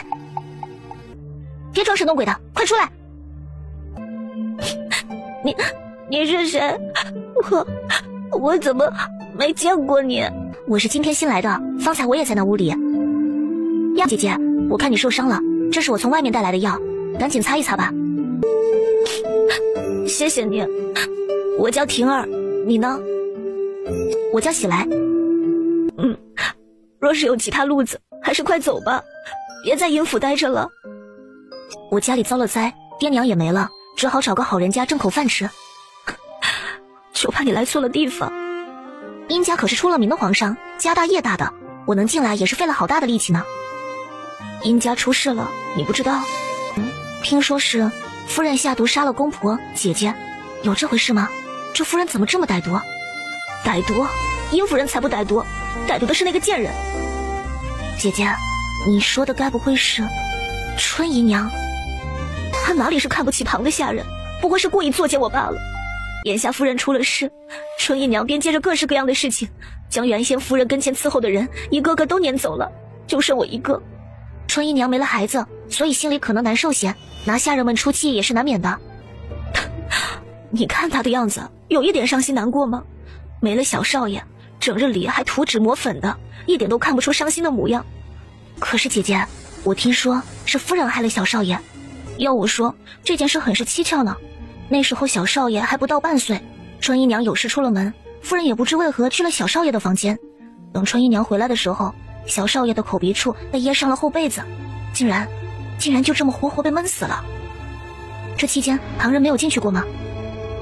正值晌午，小少爷夜里啼哭不止，只有晌午能稍稍安睡一会儿，因此老爷特地吩咐不许下人前去扰了小少爷清静，所以并没有人看到有没有其他人出入。那夫人呢？为什么夫人出入就被看见了？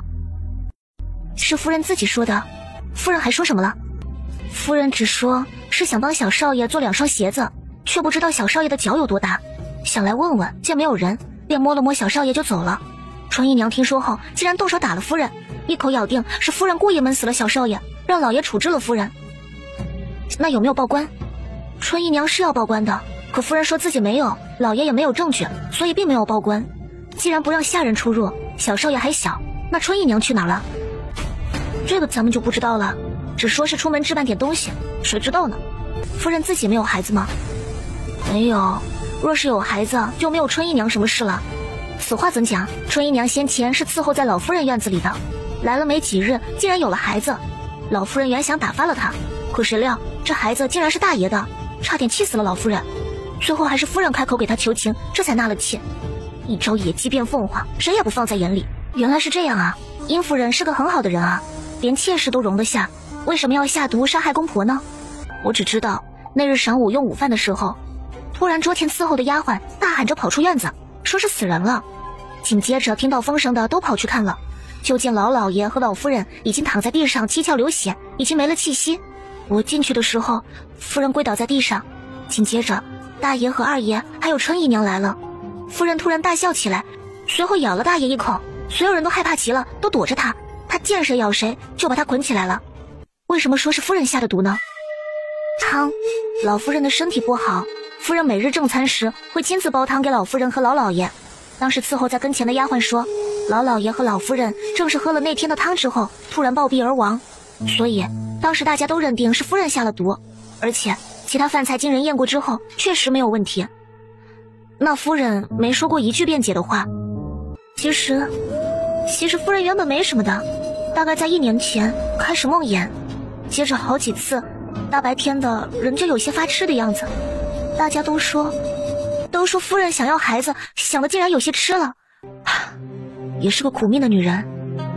姐姐，方才珠儿姐姐喊我去后院给走廊点灯，我无意间看了一眼，这后边2个院子为什么都被封起来了，还贴了那么多黄纸符，怪吓人的。这2间院子是大爷让人封起来的，说是夫人被鬼附身才做了恶事，所以贴了符咒镇压。不怕的，这世间哪有鬼？那姐姐，之前伺候在殷夫人和老老爷老夫人跟前的下人就只有你了吗？都被二爷打发了。二爷？事发后二爷发了好大一通脾气，当天我就没见着那些跟前伺候的人了，剩下几个跟我一样无关紧要的，这几日也都打发的差不多了。难怪殷府这么着急要人了。我看你生得好看，人心眼也不错，还是劝你早些走吧。我该回去了，不然被他们发现我多懒，又该为难我了。好的姐姐，你去吧，我还得将灯都亮上呢。你也不必太仔细，像这里没人来的地方，大可不必都点上。对了，今日与你说的这些，你可千万别多嘴告诉别人，不然你我都不好过。大人，你怎么在这儿？我怕包子办事不靠谱，亲自来盯一下，怎么样？收获如何？既然大人您亲自来了，我也省得让知音传话了。大人，我想看殷夫人案件的卷宗，最好能再见她一面，有些话还得当面问问她。卷宗我会去找司徒学的，只是见殷夫人怕是有些困难，明着让你去，怕是会被灵推官知晓，可没个由头。天一衙门的大牢确实不好进呢。那大人先想办法给我看看卷宗吧，这桩案子我感觉太奇怪了。哪里奇怪？现在还不好说。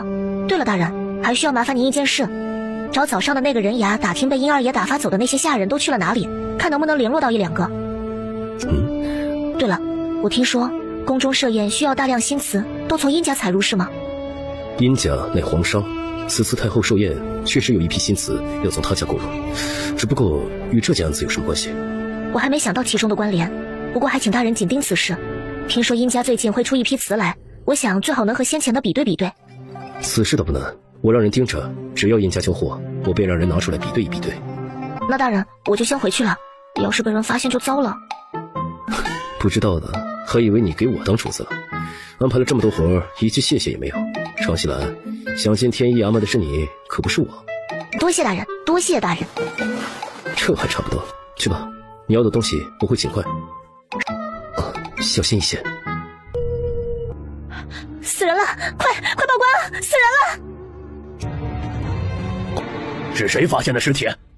是我发现的，珠儿姐姐喊我来打水，水桶下去勾到了头发，我才发现死了人，就急忙喊大家来了。先把人拉上来吧。我来给你们帮忙。让开让开！刘大人您辛苦。你家最近不太平啊，你主子呢？我家大爷往回赶呢，二爷身体不好，见不得这些，您是知道的。嘴禀大人，此女是先被人勒死，再抛入井中而亡，约莫在亥时初死的。刘大人，有劳您又跑一趟。殷二爷昨夜亥时在哪里啊？回大人的话，昨夜我一直在房中，亥时初我刚刚服了药，准备睡了，丫鬟珠儿能替我作证。罢了，你先回去休息吧，有什么事本官自会让人来传你。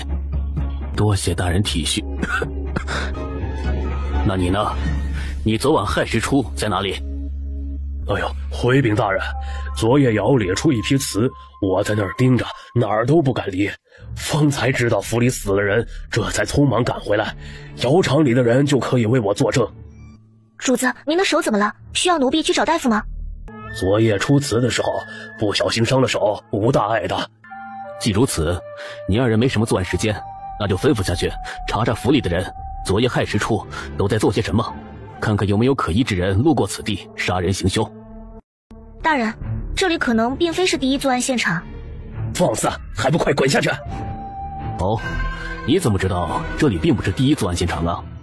这里地势宽阔，并不隐秘，距离下人房不过100步的距离。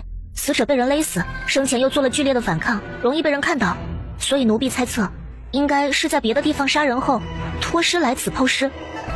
你是说脱尸？方才奴婢帮忙抬尸体，发现死者脚部只有脚后跟有泥土残留，说明是被人架着腋下拖行至此，鞋底的泥土分布才会是这样。没想到这阴府出了太多命案，连一个小丫鬟都能查案了，哼，那还需要本官做什么？还不快滚！在这里胡说八道什么？快帮我打盆热水，二爷那边催得紧。对了，二爷昨晚的药是什么时候端走的？不都是戌时初用完晚饭，珠儿就送去了吗？你问这个干嘛？珠儿姐姐说让我也帮着送药，我怕记不住时辰，就多问一句。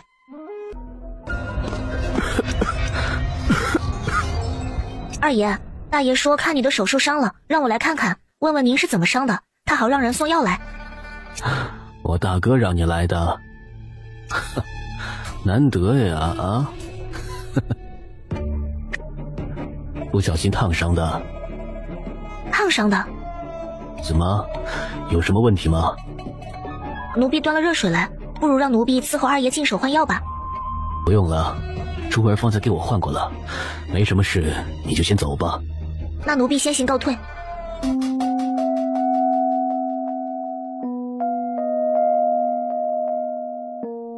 这些东西应该都是殷夫人准备给春姨娘孩子的吧？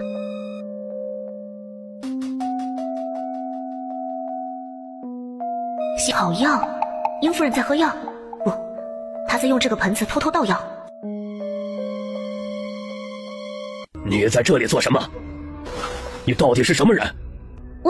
我就是个普通丫鬟。方才你在刘大人面前说的那番话，并不像是一个普通丫鬟能有的鉴定。你老实说，是不是为了夫人而来？不错，我是为了殷夫人而来，所以方才趁乱想去她的房间看看有什么线索。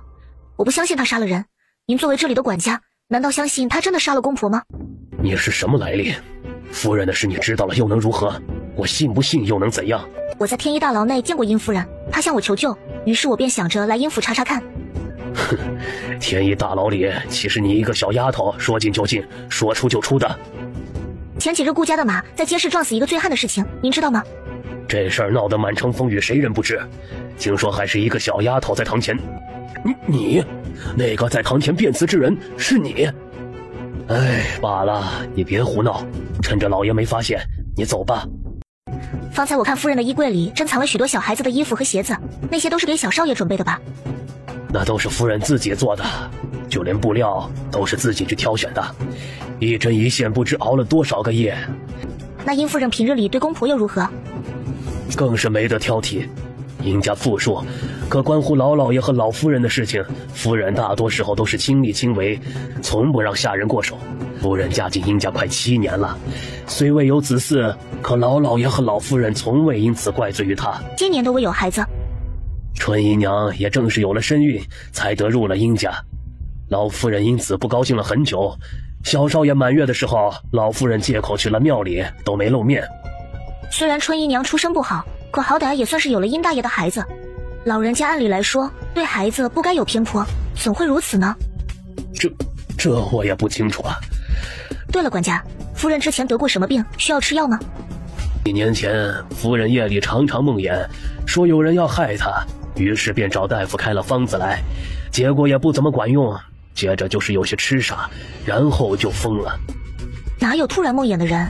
想必是有人做鬼，夜里故意吓唬他，让他以为梦魇，这样就有机会给他的药里做手脚了。什么？这怎么可能？什么人会这么做？对了，杨管家，你手里还有夫人喝药的药方吗？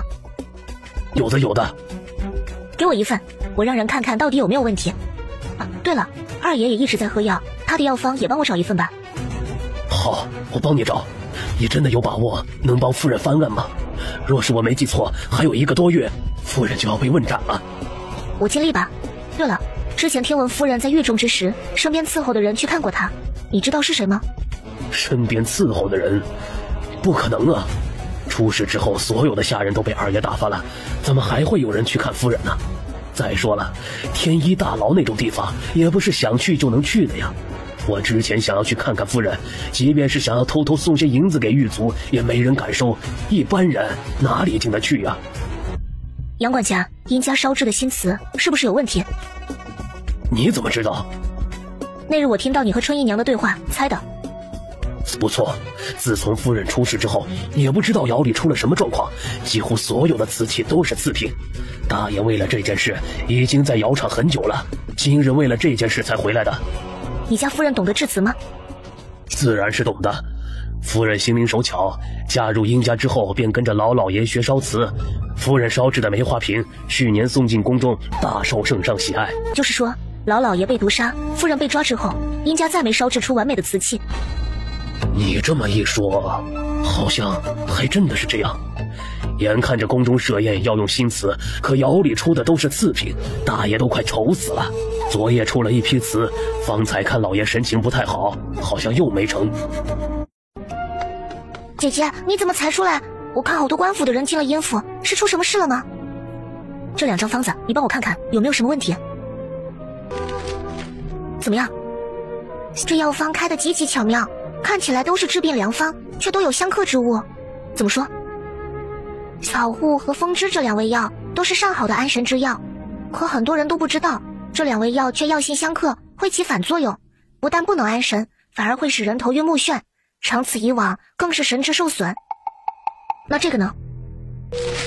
这里面没有相克的药草，不过这味桑沙草很是绝妙，药量需要控制极少，否则稍过量便毒性侵入心脉，使人暴毙。因此大夫一般没有重疾是不给人用这味药的。毒？姐姐，这药方有什么用？自然是捉鬼用了。对了，姐姐，大人让人送来了卷册，你快看看吧。殷家老夫妇是中毒而亡，经仵作勘验，是喝了殷夫人准备的汤，汤中下了大量的砒霜，问题就出在这汤上。汤？不错，就是汤，鱼丸汤。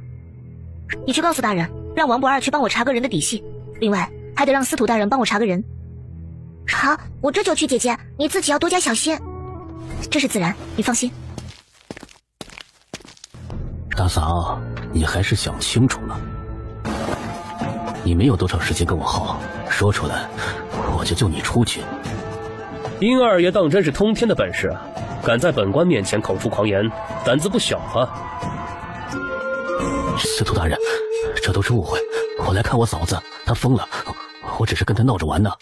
大嫂，你快帮我说说，我是不是在逗你呢？殷二爷怎么不咳嗽了？原来是你。司徒大人，这里拥挤，怕是说不开，还请换个地方。另外，其他主角还未到场，这场戏还是差点意思。去衙门升堂。司徒大人，你这是什么意思？殷于氏的案件已经判了，这家里人来看看有什么错？这大晚上的如此兴师动众，难不成是想翻案？本官并未主张翻案，只是听闻今日殷家又出了人命，这桩案子还没判，本官想要插手，刘大人该不会有意见吧？这桩案子确实还在查证之中，司徒大人可是查到了什么证据不成？吵起来，说说你的发现吧。奴婢今日在殷家发现了同为丫鬟的婷儿的尸体，在搬抬尸体时发现了一些可疑之处。你一个丫鬟懂什么可疑不可疑的？既然上了大堂，自然有他的说辞。刘大人何必如此着急？等他说完也不迟吧。奴婢粗略检查了一下尸体，发现尸体是被人从颈部用绳索勒死的，颈部勒痕向上提拉，说明行凶者的身高高于死者，且勒痕极深，甚至皮开肉绽，说明行凶之人力气极大，比死者高，力气极大，应该是个男人。我又看到了死者在自己的脖子上留下了许多抓痕，说明死者死前发生过剧烈的挣扎与反抗。那日因为顾家的案子，我被押入了天一大牢，狱卒无意间将我与殷夫人关在了一起。榻窗下最美人，梅香扑面似雪银，沙沙风响月高照，人影婆娑泪清明。9千里卧流金，处处影冲冲，曲曲暮超超。这首诗是我在大牢内听殷夫人反复吟唱的，正是因为听到这首诗，我才怀疑她有冤情。这首诗乃是一首绝妙的藏头诗，首字相连，便是我没杀人，救我出去的谐音。殷于氏一案证据确凿，当场被抓。若是没疯，便是想借着装疯卖傻脱罪。那敢问刘大人，您所说的证据确凿是什么证据？司徒大人，殷家老夫妇是被殷于氏下毒致死，所有人都知道。殷家老夫妇每日的汤饮都是殷于氏亲自动手烹煮，这就是铁证。那请问刘大人，这有毒的汤饮是什么汤？鱼丸汤。啊，对，确实是鱼丸汤。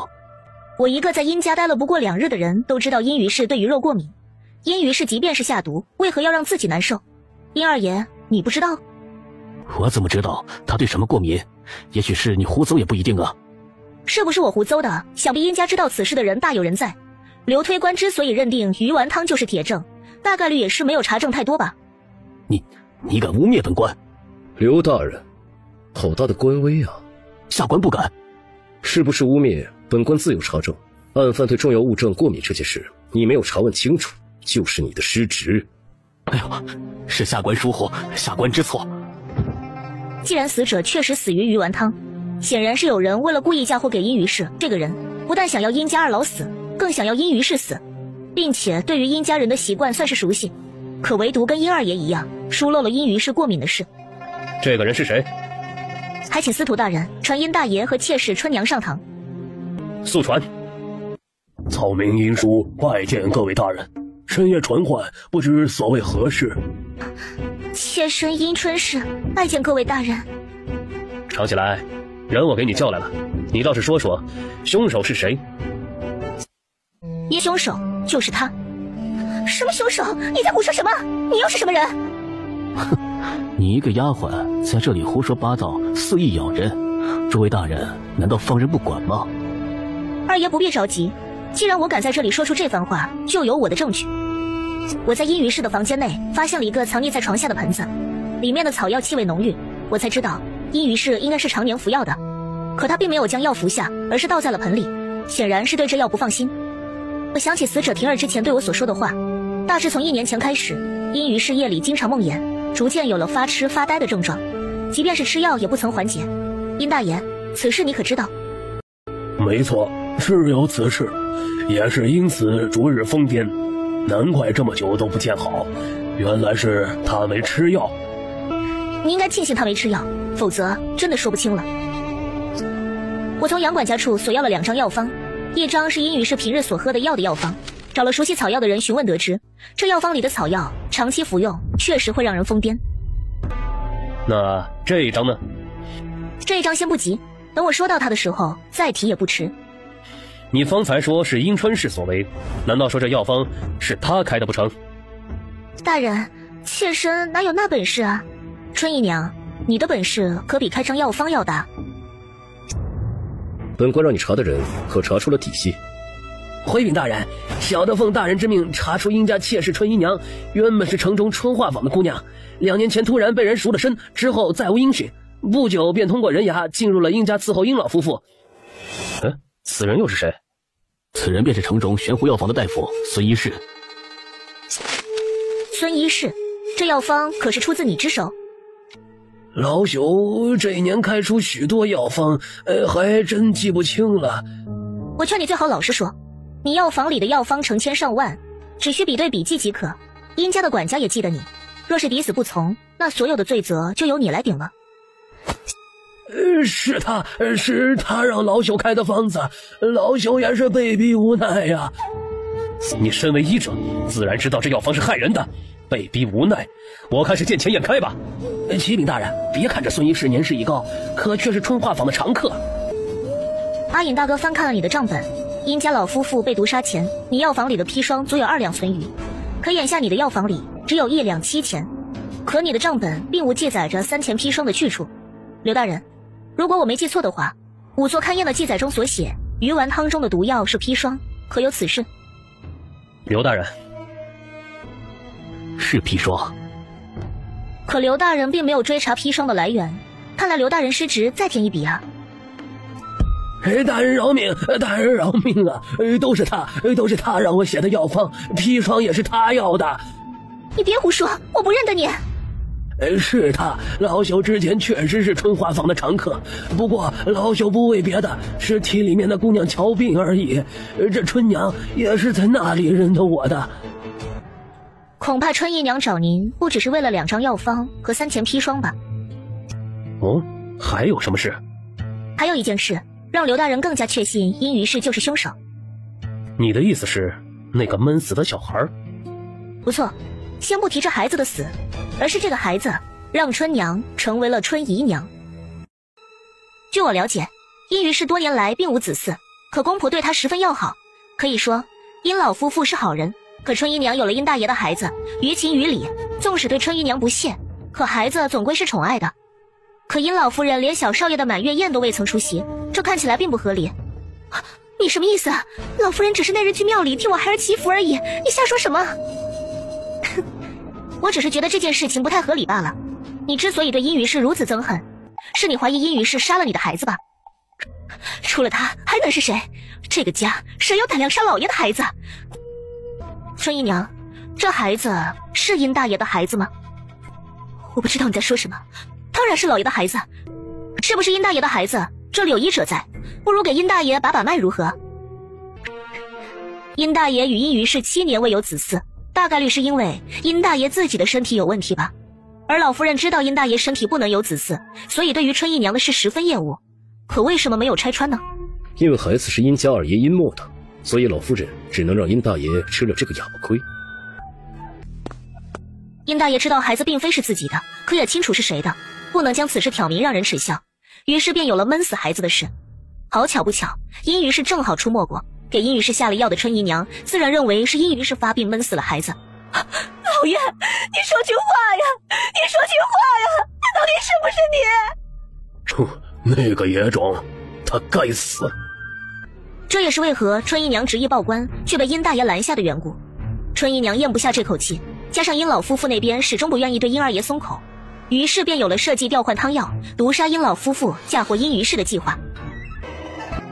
司徒大人，按律殷于氏被判斩首的话，多久行刑？最多3日，毒杀公婆属于重罪。3日？可这都过去好几个月了，还没有动静，不知刘大人是大发慈悲，还是另有隐情？顾大人明察，下官只是觉得这殷于氏如此恶毒，想让他在牢房里多待几日，受受皮肉之苦，也好告慰殷老夫人的亡魂呐。来人，将那狱卒带上来。殷二爷自幼体弱，这是殷家众所周知的事情，可事实真的如此吗？姑娘，方才不是说那大夫能把脉吗？我就站在这里，让他试试又何妨？殷二爷是有病，但并没有传闻中那般严重。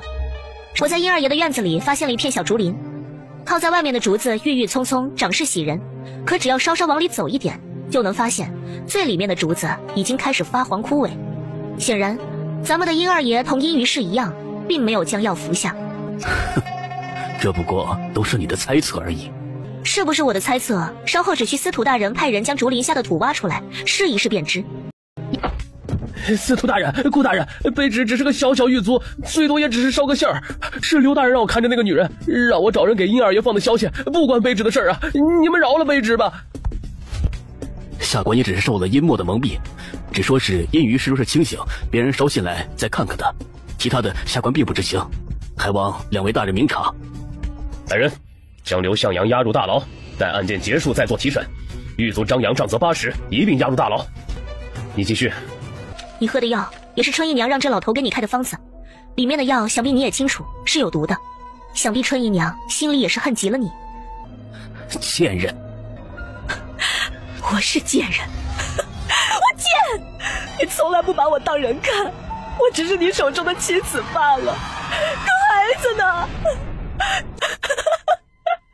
到死你都没看过他一眼，我恨不得亲手将你们一个个杀死。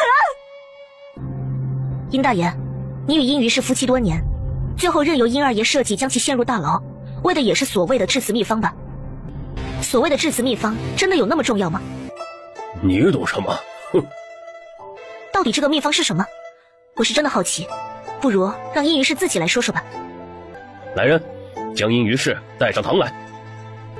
民夫殷于氏拜见司徒大人，拜见顾都头。殷夫人，殷家兄弟为了致辞的秘方做了这么多伤天害理的事情，你也因此被困大牢，所以我想问问，这秘方到底是什么？事到如今，我没什么好隐瞒的。这次的生意本来就是殷家的，我是外人，可能我说了你们还是不信，根本就没有所谓的秘方。不可能，我爹说过有的。你这个贱妇，你还是不肯说，还是不肯说。公爹在世之时，确实亲自教我如何烧制瓷器，只说瓷器如同人一样，须得用心对待。这只裂口的碗，只是干燥的时辰不够罢了。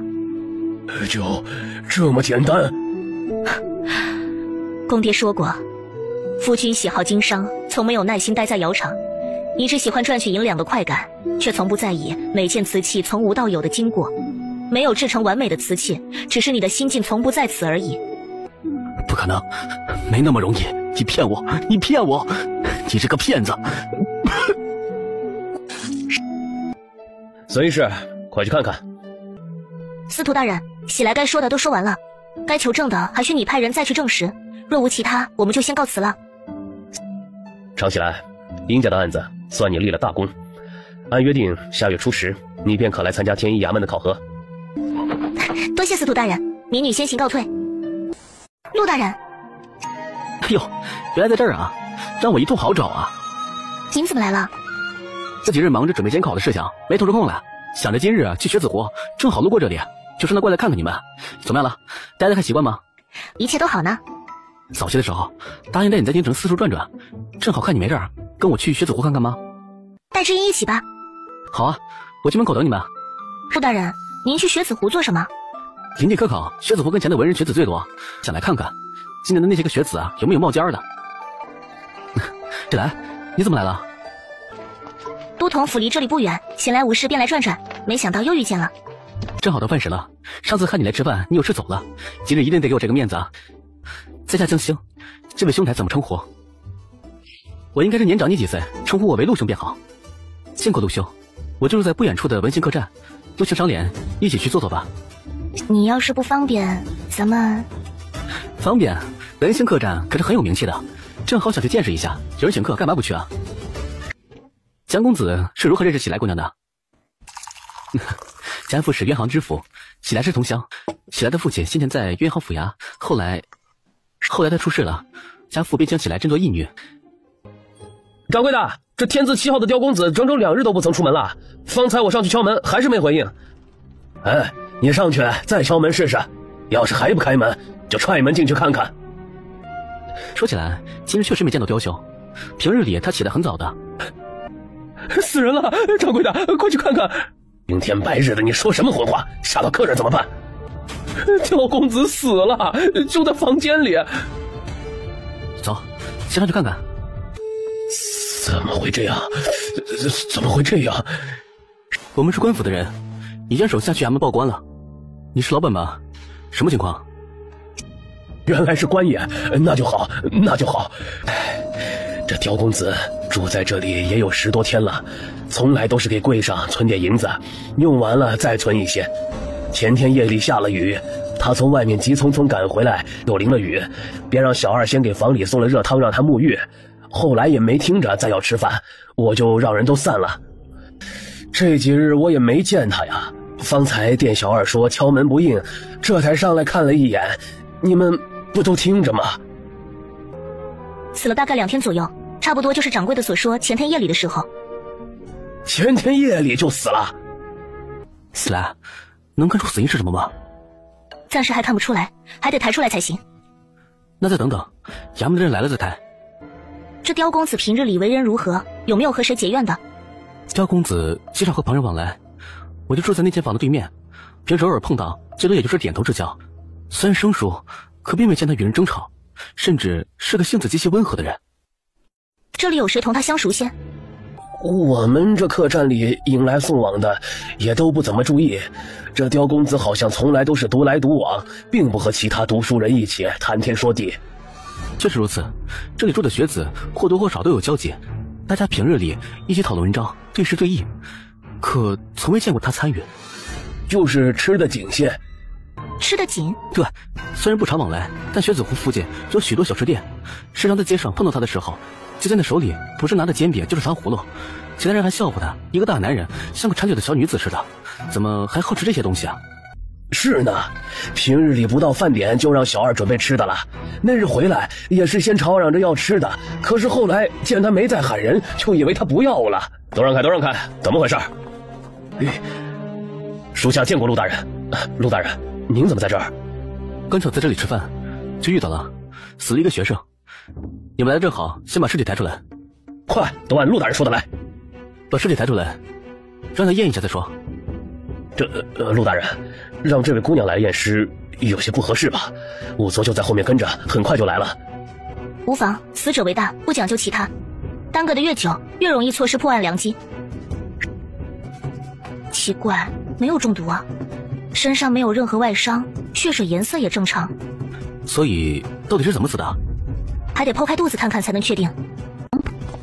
陆大人，这是货物座。先看尸体什么情况吧。抬回去剖尸。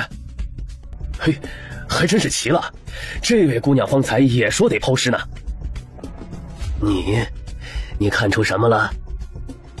死者死亡时间差不多已经有2天了，尸体表面并没有外伤，手上的伤口是我方才用刀放血所致，并无中毒迹象。尸体在水盆里泡得太久，所以出现肿胀泛白的迹象。屋内门窗皆为反锁，除了方才店小二破门的痕迹之外，并没有看到其他外人进入，财物皆在。我推测并不是被人谋杀。不是被人杀死的。方才掌柜的和江公子有所提及，这刁公子平日里并无和人结怨，甚至也不和人来往，被人寻仇的可能性并不大。那他怎么死的？方才有个很关键的点，掌柜的说刁公子夜里归来，急吼吼的要吃东西，可是因为厨子睡下了，又加上淋了雨，这才耽误了。确实如此。江公子说平日里在街上看到刁公子，刁公子的手里也是一直拿着一些小吃，正好我在刁公子的包袱里看到了几张包裹吃食的油纸。死者的身形打量起来同陆大人的身高差不多，可却比陆大人瘦很多。你这么一说确实奇怪，平日里也不少吃啊，人倒是挺瘦的。问题就在这里，刁公子其实本身就有病，这种病若是不及时吃东西，很容易造成心悸、晕厥、颤抖，严重的话会出现癫痫、昏迷，甚至死亡。所以方才我是想剖开死者的肚子看看有没有食物残留。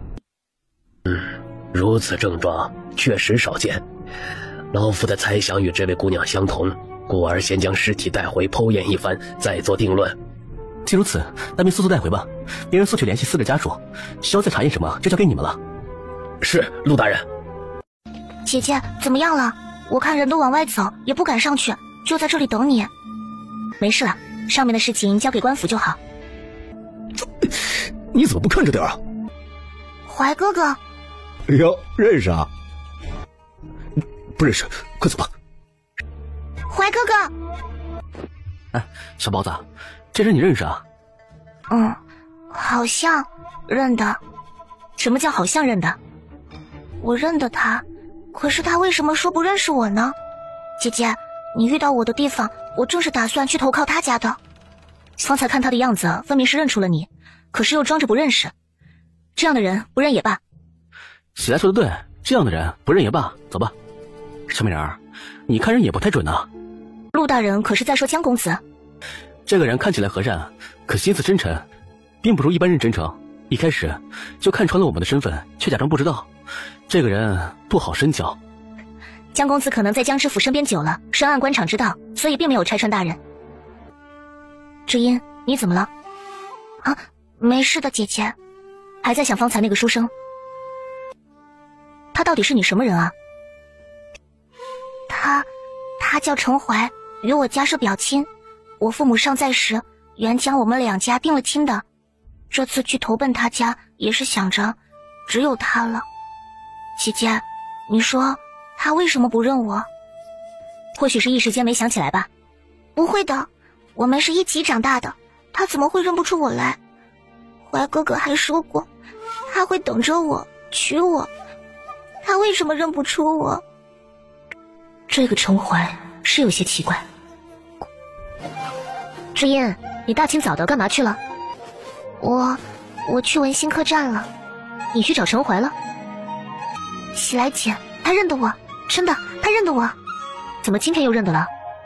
早上我心有不甘，便想去文心客栈找他，可在雪子湖就遇到了他，他一眼就认出我了。我问他昨日为何不相认，他说几年未见，我与小时候变了模样，一时间有些懵了。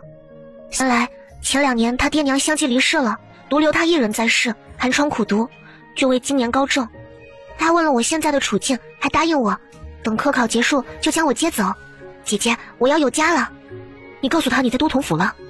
没有，我只说在一户大户人家做丫鬟，没说在都统府，我也怕给大人招来麻烦。还好，千万别在外面说你是都统府的人，尤其临近科考，难免会生出很多事端。另外知音，有句话我不知道当说不当说。姐姐，我拿你当亲姐姐，有什么话你只管说就是。这个陈华有点古怪，你若真想找他，我也不拦着你，毕竟我也只是猜测，可你千万自己要清醒一些。我知道姐姐你是为了我好，我明白的。喜来姑娘，郡主来了，您快去看看吧。郡主？大人呢？大人还没回来呢，郡主说有东西给大人留下，点名让你去收着呢，您就快去吧。我去就来。奴婢见过郡主。方才在街上看到了一方上好的砚台，就想着送来了。他既不在，又如此看重你，你且帮他收起来。奴婢知道了。刺秦给他。好你个贱婢，郡主给都统大人送的东西就这么被你摔坏了？分明是你故意的。我故意的？明明我已经将盒子给你了，还敢污蔑我？这里是都统府，喜来若是做错了什么，也何该由都统来罚。郡主这样子怕是不合规矩吧？是说呢，一方砚台而已，可惜了这么美的一张脸，刺秦也真是的，下这么重的手。罢了，东西碎了就碎了，时辰不早了，本郡主还有事在身，告诉都统大人我来过便好。恭送玲珑郡主。喜来姑娘，您稍等，我去给您找药去。我要去告诉大人，这也太欺负人了吧。他一早想好了对策，只说是我不懂规矩弄坏了砚台，大人也不会为了一方砚台和我一个丫鬟去为难郡主，去找大人是给他添麻烦。可姐姐，你又没做错什么，郡主为什么这般刁难你？不理他，上了药好多了。朕记得这刘向阳似乎是你的亲戚呢。哎呀，这刘向阳确乃微臣远亲，竟做出如此荒唐之事，还请皇上重罚。哦，如此说来，你觉得怎么罚合适？天一衙门乃重中之重，出现这种害群之马，必然重罚才是。臣以为贪赃枉法之人，杀无赦。既然侯爷定了，你看着办就好。臣遵旨。二位大人，请留步。侯爷，听闻这次刘向阳的案子，竟然是顾大人手下一个小丫鬟破的，可有此事？当然不是，那丫鬟不过凑巧是人证罢了。如此大案，一个丫鬟哪里有这样的本事？侯爷说笑了。啊，看来是老夫消息有误吧。也是，一个命如草芥的丫鬟，能掀得起什么风浪呢？罢了，先回去吧。我得先回去了。不是说好去喝茶吗？喜来姑娘，门外有位姓江的公子找你。好，我这就过去。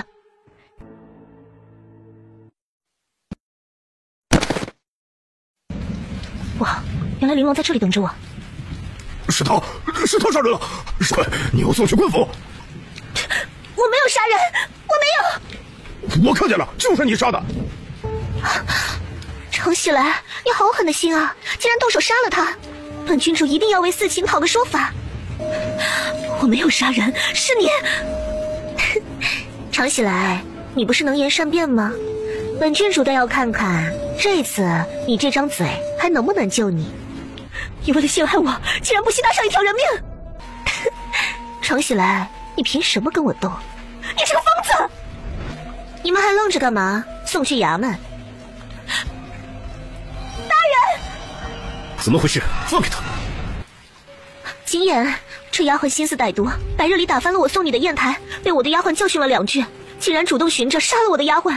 要不是被人发现，恐怕现在我还没找到人呢。这次你不能再纵容他了。我没有杀人，大人，我真的没有杀人。放开他！景琰，我说放开他！大人，匕首还在那巷子里，快让人去拿。她只是一个丫鬟，顾景琰，她杀了人，你真要如此包庇她吗？大人，送我去衙门。我可以带你回家。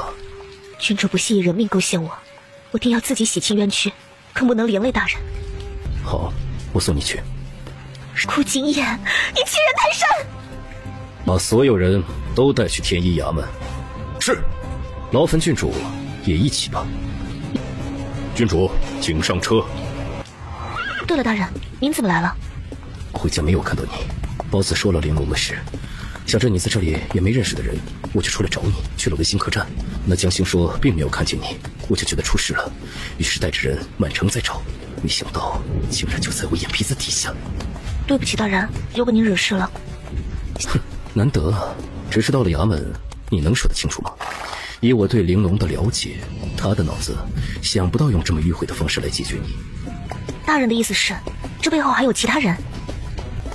没有，我只是担心，若是去了衙门还解释不清，以司徒爵的性格，怕是连我的面子都不会给。正是如此，所以我才要去衙门。今日我若躲在大人身后回都统府，那我就成了郡主要挟你的把柄。我相信司徒大人一定能还我清白。大人难道信不过我？我自然信你。拜见顾都统。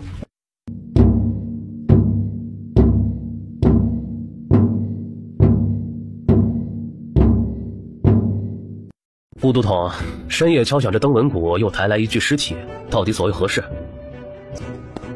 今日本郡主特意买了一方鹰翅燕送往都统府，因与常喜来较为相熟，便特意将它换来。谁知四琴将砚台交给他的时候，常喜来失手打碎了砚台。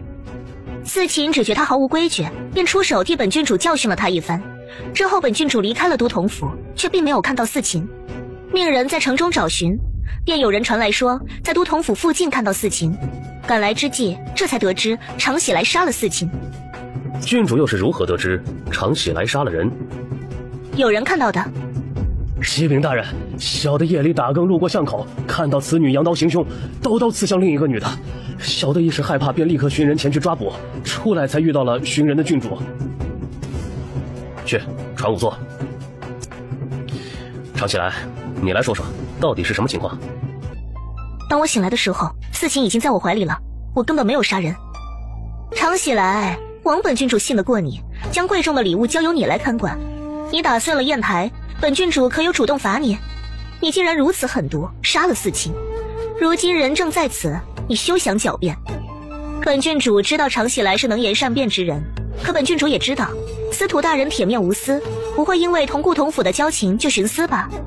郡主不必以此来威胁司徒大人。若常喜来真的有罪，本官自会亲自动手；可若是没有，本官也不会放过身后社稷之人。郡主，依你所言，你只是在死者动手教训常喜来之时在场，之后的事情都是别人叙述给你，并非你亲眼所见，对吗？可是，没什么可是的。郡主方才直言本官铁面无私，那自然要相信本官的判定。来人，现将常喜来口中所说文心客栈的江心，还有今日在都统府传话的下人一并叫来。是。诸位大人，卑职来迟了。无妨无妨，雨夜难行，来了就好。可有找到凶器？来人，将凶器呈上来。霍仵作，可有什么发现？死者死亡时间差不多3个时辰左右，舌头根部及两侧皆有被牙齿咬过的创伤，口鼻处泛红微青，且肩膀及侧壁处有掌形淤痕。致死伤乃腹部反复戳刺中刀，刀伤痕迹向下，鞋底泥土分布均匀，并无拖拽。本官问你，你方才说亲眼见到常喜来行凶，当时情形到底如何？司徒大人问你话呢，你看本郡主干什么？正好路过巷口，看到常喜来扬刀刺向那个女人，听到她惨叫，小的急忙去找人。找人去抓常喜来？那你见到常喜来的时候又是如何情况？小的见他手里拿着刀要跑，就急忙让人上去将他捆起来，打算带来衙门报官。方才仵作说，死者舌头根部和两侧有明显被牙齿咬伤的痕迹，口鼻处有微红泛青，你可知这代表什么？小的不知。代表着死者生前被人用手捂住口鼻，剧烈挣扎后，自己的牙齿咬到了舌头。那一定是常喜来怕四琴尖叫，所以捂住了四琴的口鼻。方才不是说我正面扬刀杀了四琴，并且听见了四琴的惨叫吗？我只看到你扬刀杀人，或许是你之前捂着他的口鼻呢。四琴身材高大，与我身形相差甚远，若我站在他身后，手掌根本不可能捂着他的口鼻，而使得他无法挣扎，造成舌头上的创伤。方才霍仵作说，死者腹部反复被匕首戳刺，刀伤痕迹向下，说明行凶之人高于死者，才能造成如此伤口。若是常喜来行凶，按照更夫所讲，是站在对面扬刺下去。以常喜来的身高可以断定，伤口必定是落在了四琴的心口处，而非腹部。大人，我醒来之后肩膀疼得紧，我怀疑是有人将我迷晕之后，双手抓着我的肩膀，将我放在了巷子里。方才我瞧见司琴的胳膊上也有手印，应该是跟我一样，被杀后送进了巷子。四琴是被匕首戳刺腹部致死，这样的伤口会形成大量喷溅式的血迹，若是我正面行凶，必定会在身上留下大量血迹，可若是背面，那我的体型完全够不到四琴，可我的衣服上却有断层折叠的血迹，说明四琴是被杀之后故意放在我身上的。还有这匕首，本官方才只是瞧了一眼，便察觉出了不对劲儿。本官竟不知常喜来一个丫鬟竟然有本事能拿到铁骑侍卫的玄铁匕首。郡主，这铁骑侍卫可是安定侯府的侍卫，你又作何解释？说，到底是谁指使你陷害常喜来，敢在天一衙门作假，怕是活腻了。饶命啊，大人！郡主救我！郡主救我！住手！郡主，你……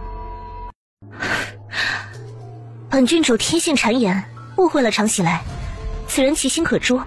玄铁匕首众人皆知是安定侯的铁骑所有，还望司徒大人明察，不仅要查出陷害常喜来之人，更要查出是谁利用玄铁匕首想要陷害我安定侯府。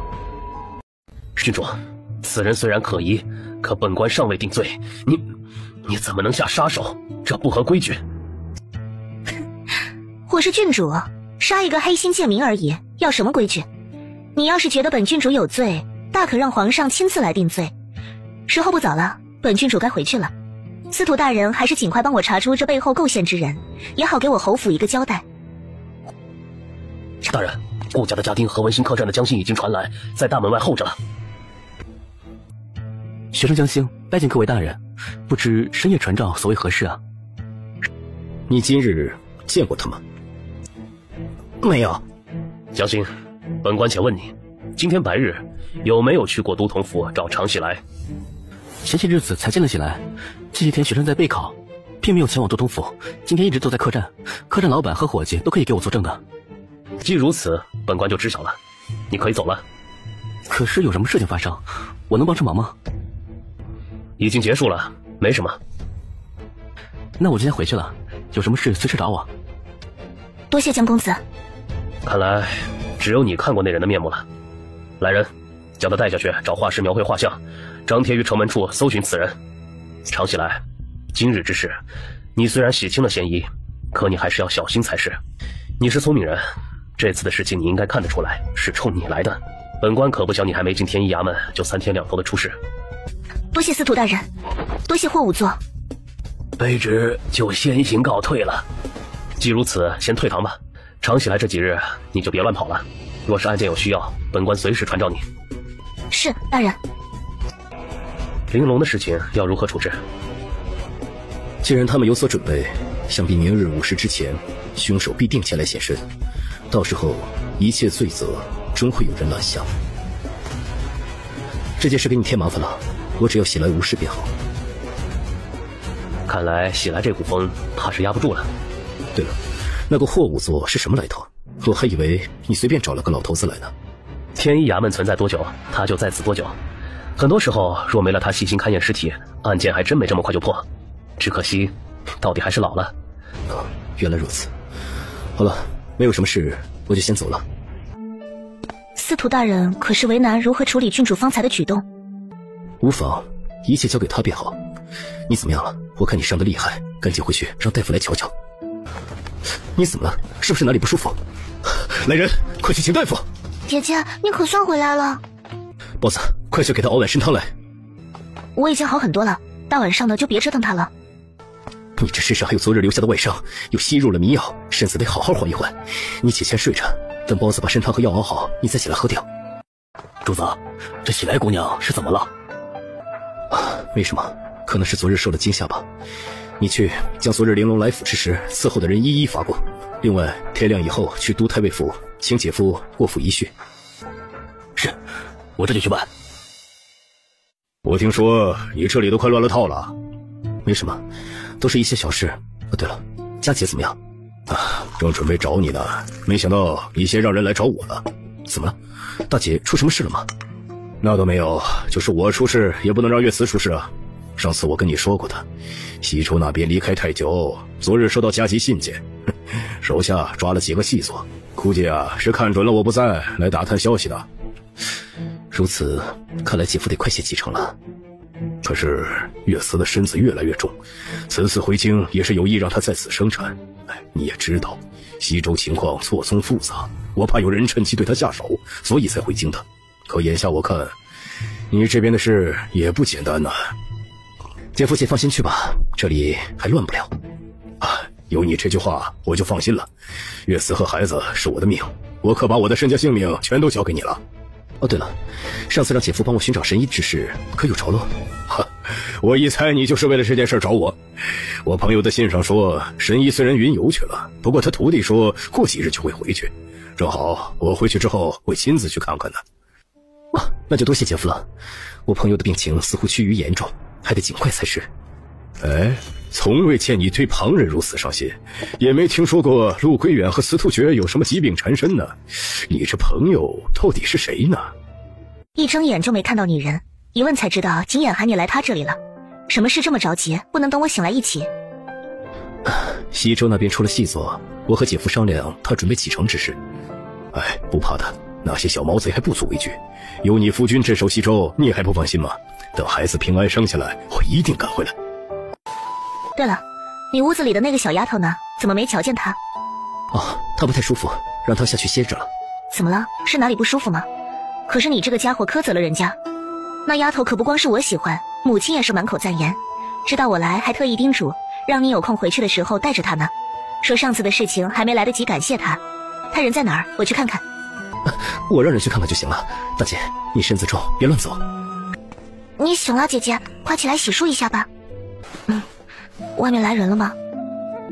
是呢，原本一早是大小姐的姑爷来了，方才大小姐也来了，正在屋子里和大人说话呢。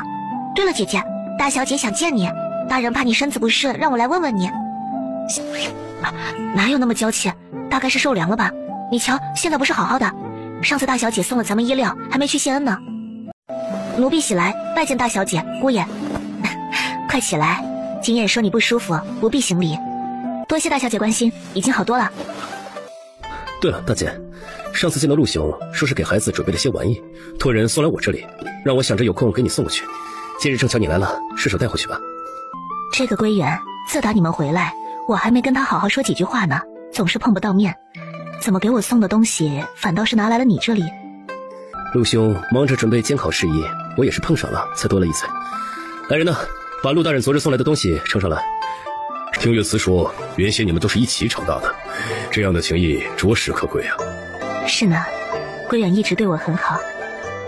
这孩子还未出生，就得归远如此喜欢，不如趁着我还在，借景琰的地方一用，把陆归远叫过来，今日便将其认作孩子的义父，可好？正好我马上要启程了，多一个人照顾你，我也多放心些。就按夫君说的来吧，择日不如撞日。今日正值休沐之日，也不打搅他正经事。你若躲懒不愿意去，那我亲自去。大姐，你别冲动，我现在就让人去请陆兄，正好是赏我，就在我府上用膳吧。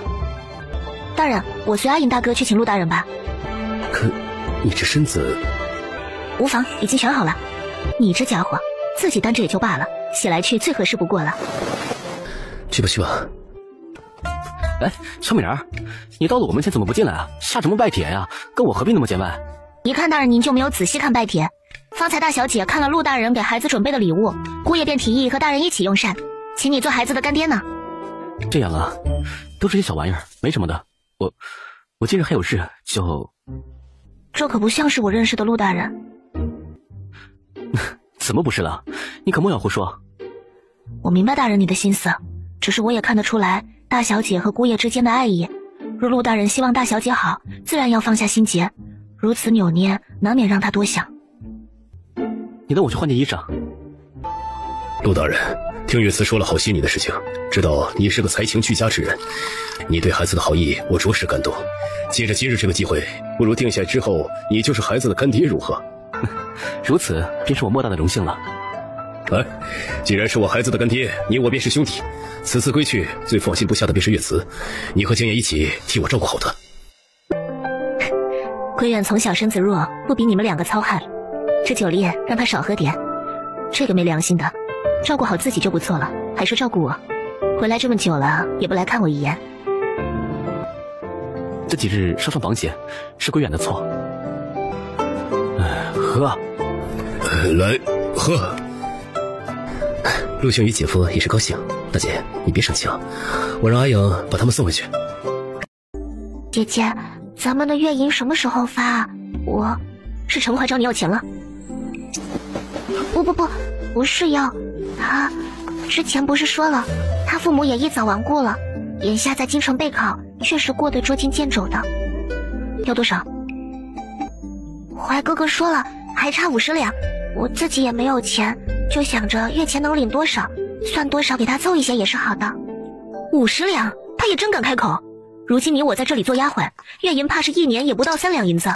知音，他一个书生要这么多银子干嘛？我也不清楚，怀哥哥说等他考上状元一定还给我，我也说了自己的现状，只答应说有多少凑多少是了。上次咱们随江心去了文心客栈，那里住的考生非富即贵，吃穿用度都算是最好的。陈怀为何住在那里？你有问过他吗？可是依我看，这家伙并靠不住，即便日后中了榜，也不一定能做到他的承诺。知音，你听我一句劝，别陷得太深了。司徒大人的推荐信来了，让我给你送过来。多谢阿颖大哥，劳烦您跑了一趟。你把首饰当了？姐姐，我知道你是为了我好，可我不忍心让怀哥哥受罪，我也没有其他值钱的东西了。罢了，去把你的首饰赎回来，否则大人看见会不高兴的。既然你不到黄河不死心，这个银子你拿给陈怀便是，记得让他给你写下欠条，别傻乎乎的只知道给钱。姐姐，银子什么的不要紧，只是别到头来伤了你自个儿罢了。快去把首饰赎回来吧。走吧。大人今日去衙门，可有什么事吗？没什么，这些日子出入宫中有些无聊罢了。这天一衙门选人可是有的看，本官去看看热闹而已。还有你，若是选不中，可不许哭鼻子，给本官丢人。我才不哭呢。这些日子你住的还习惯吗？缺什么告诉我，我让人再去置办。什么都不缺，多谢大人。等衙门的事结束，若能选中我，必定是要搬出去的。什么？搬出去？啊，总不能老是赖在大人这里吧？之前没有差事的时候，可以在府里做丫鬟。若是进了衙门，哪里还有空继续做丫鬟啊？再说了，大人，您是知道我想进天一衙门的缘由的，那件事至今还没有头绪呢。你也不必着急搬出去，即便是入了天一衙门，我可从未听说过这天一衙门有女人啊。你让司徒学跟你安排在哪儿呢？先安生住着吧。那件事若是有什么进展，你我也好商议不是？那就还是得叨扰大人了。无妨，我这个人大方得很啊。诸位都是各地推荐来的，想必都有过人之处。不过来之前应该也都知道，我这天一衙门也不是什么人都能进的。今日来了约有18人，不过能留下的只需要3人。左边的旗子面考武力，右边的旗子面考验尸，都拿出你们的本事，让本官来瞧瞧。你们几个随我来。其余人在这里考核，开始吧。这里有一具尸体，共考3关。第1关推断死者的死亡时间，第2关考死因，那第3关呢？等过了前2关，再告诉你们第3关是什么。不过3关的时间一共只有1炷香。开始了。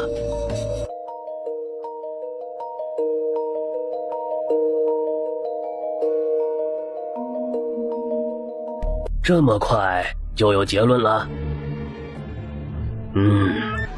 看来只有喜来姑娘一人写对了前2关。这怎么可能？2关当中难道一个也不对吗？死者死亡时间约在1年左右，死亡原因是中毒而亡。这怎么可能啊？1年的尸体早就烂透了，怎么可能保存得这么完整？既如此，你便亲自解释给他们2个听听。其实单纯看尸体的僵直或者是腐烂程度，我也看不出来。这具尸体的温度有问题，我刚触摸到的时候便感觉到了刺骨冰冷，且尸体表面有一层薄薄的水珠，显然尸体是被冻了许久，拉出来因为气温升高而形成的水汽。冻？没错，是具冻尸。据我所知，只有未破获且重大的疑难杂案中遗留的尸体才会被冻起来。天一衙门确有专门冻尸的冰窖，只是这冰窖难得，即便如此，尸体最多也只能保存1年之久，过后便要画像留证，再进行掩埋。可即便如此，若是随便一具尸体拿出来，不到1年之久，你不是也看不出来吗？这具尸体一定是到了期限，所以才会被选中用来准备今日的考核，不然选中期限未到的，化冻再冻会破坏尸体表面的残留物。若是在这期间找到其他证据可以翻案，岂不是坏了大机会？那中毒之事你又是怎么看出来的？死者的血液并没有发黑的迹象啊。并不是所有毒药药性都是让血液发黑，方才我在检查尸体的过程中用银针试毒，并没有发现中毒迹象。那你为何笃定是中毒而亡呢？因为2件事，其一，我发现死者身上的伤口都是自己造成的，一个人在正常情况下是忍受不了这般疼痛的，除非自己不受控制，这种情况只能是中毒。其二，霍武作说只有过了前2关才能放出第3关的问题，既然死者是中毒而亡，那第3关很有可能是考死者所中之毒的毒性了。既然你都猜到了，那便开始第3关吧。既然只剩喜来了，为了节省时间，不如就让他过了吧。若是想成为我的手下，这3关缺一不可。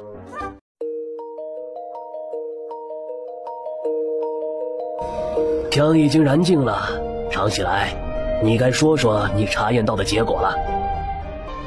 若我没猜错，此毒名唤刺骨寒，只需一滴即可让人神志发疯，浑身瘙痒难耐，忍不住用手去抓，直到死亡。此毒乃是禁药，我不知道这桩案子的来龙去脉，但下手之人想必有偌大的仇恨。你说的都对，去吧，明日正常来衙门寻我便是。多谢霍武作，明日我一定按时来。走吧，正好陆桂远今日监考结束，回家换身衣服，把包子也带上，咱们去给你庆祝庆祝。怎么没见包子？或许是找他朋友去了吧。算了，下次再带他吧。咱们走吧，别让陆大人等急了。哟，厉害呀，小美人儿，你可是第一个进天一衙门当差的女人呢。陆大人监考完，心情不错。哎，若不是皇上执意让我监考，我才不赶着去干这事儿呢。说等我闲下来，带你在京城逛逛呢。这下好了，我是有空了，你倒是忙起来了。大人，那是不是知音？好像是吧。大人，我去看看。知音，你怎么了？你怎么在这里？没什么，喜来姐。是不是程怀？他欺负你了？我去找他去。没有，姐姐，不关他的事。你还这样说？若不是因为他，你会在这里哭？快说，到底怎么回事？今日考试结束，我想着来看看他，谁料并没有等到他。客栈老板说他出去了，于是我就打算回府。可是我刚到客栈门前，就听到有个女人跟客栈老板问怀哥哥去哪儿了。我心里疑惑，就等着他出来，上前问他到底和怀哥哥什么关系。什么关系？他说怀哥哥的女人，还说自己给怀哥哥不少钱，等他做了状元，他就是状元府的人了。都说了这个程怀不是好东西，你非不听我的，我去找他替你说理去。姐姐你别去，也许只是误会呢，你别去，等明天我再去找他问问看，到底是怎么回事。罢了罢了，把脸擦干净，随我来吧。顾大人和陆大人在对面吃饭，你跟我一块回去吧。阿颖大哥，大人特意让我将这匹马交给你，日后你来往衙门和府里也方便些。快去吧，别迟了。这是怎么了？哎呀，我是衙门里的冯捕头，之前见过你呢。你来的正好，城里有案子，霍仵作还没来，你先跟我们走吧。听闻昨日你过了考核，大家都惊讶极了。那两个跟你一起去验尸的哥们儿回来，把你说的神乎其神的，没想到今日咱们就一起共事了。对了，你叫什么名字啊，姑娘？常喜来。昨天说了，我叫武安，以后有什么事情尽管招呼我。我来晚了，不知道咱们这是去哪儿，出了什么案子？好像是文兴客栈，有个考生出事了。文兴客栈？哎呦，各位爷，你们可算来了！这一大早门就是这样虚掩着的，店里的小二感觉不对劲，推门看了一眼，吓坏了，就急忙报官了。我认得此人。你认得？不错，此人名唤程怀，是这届的考生。劳烦将尸体解下来吧。别碰那个凳子。这个是证物。喜来姑娘，你看出什么了？这凳子的倒向不对。凳子应该是死者站在凳子上上吊，最后挣扎的时候踢开了凳子，凳子的倒向也是无法控制的。是无法控制，可是太远了些，翻了个跟头。这种凳子本来就很重，不可能在踢翻之后再翻滚一下。还有，这凳子并没有脚印。没有脚印？这怎么可能？让人用炭笔将凳子的形状和位置勾画出来，我去看看尸体。有什么发现吗？冯捕头，劳烦将这张桌子也带回去。桌子？这桌子难不成会杀人呢？谁说桌子不会杀人？按他说的来，将桌子原封不动搬回去。江公子，这腰带你可认得？你这么一说，我倒是想起来了，这条腰带我好像是在李放身上见过。李放？不错，李放也是住在文兴客栈的考生，不过他倒是十分低调，平日里与他人出入也都不怎么说话，几次遇到都没搭过话的。你再帮我回忆回忆，有没有可疑之处？老板，你就让我回去吧，这地方太吓人了。案件没破之前，住在这里的人都有嫌疑，你还不能离开。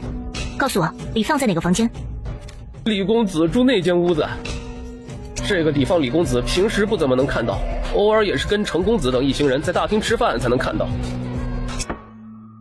方才听冯捕头说你去验尸了，有什么结果？经卑职查验，死者是死于头部多次撞击而亡，随后被人做成上吊自缢的模样，并且留下遗书。货物座还需要再查验吗？也该让卑职休息休息了。方才见你从那个房间出来，可是有什么发现？正巧卑职的朋友也是本届考生，住在这里。方才我验完尸体去问了问他，发现死者被伪装自缢的腰带是另一个考生的，名唤李放。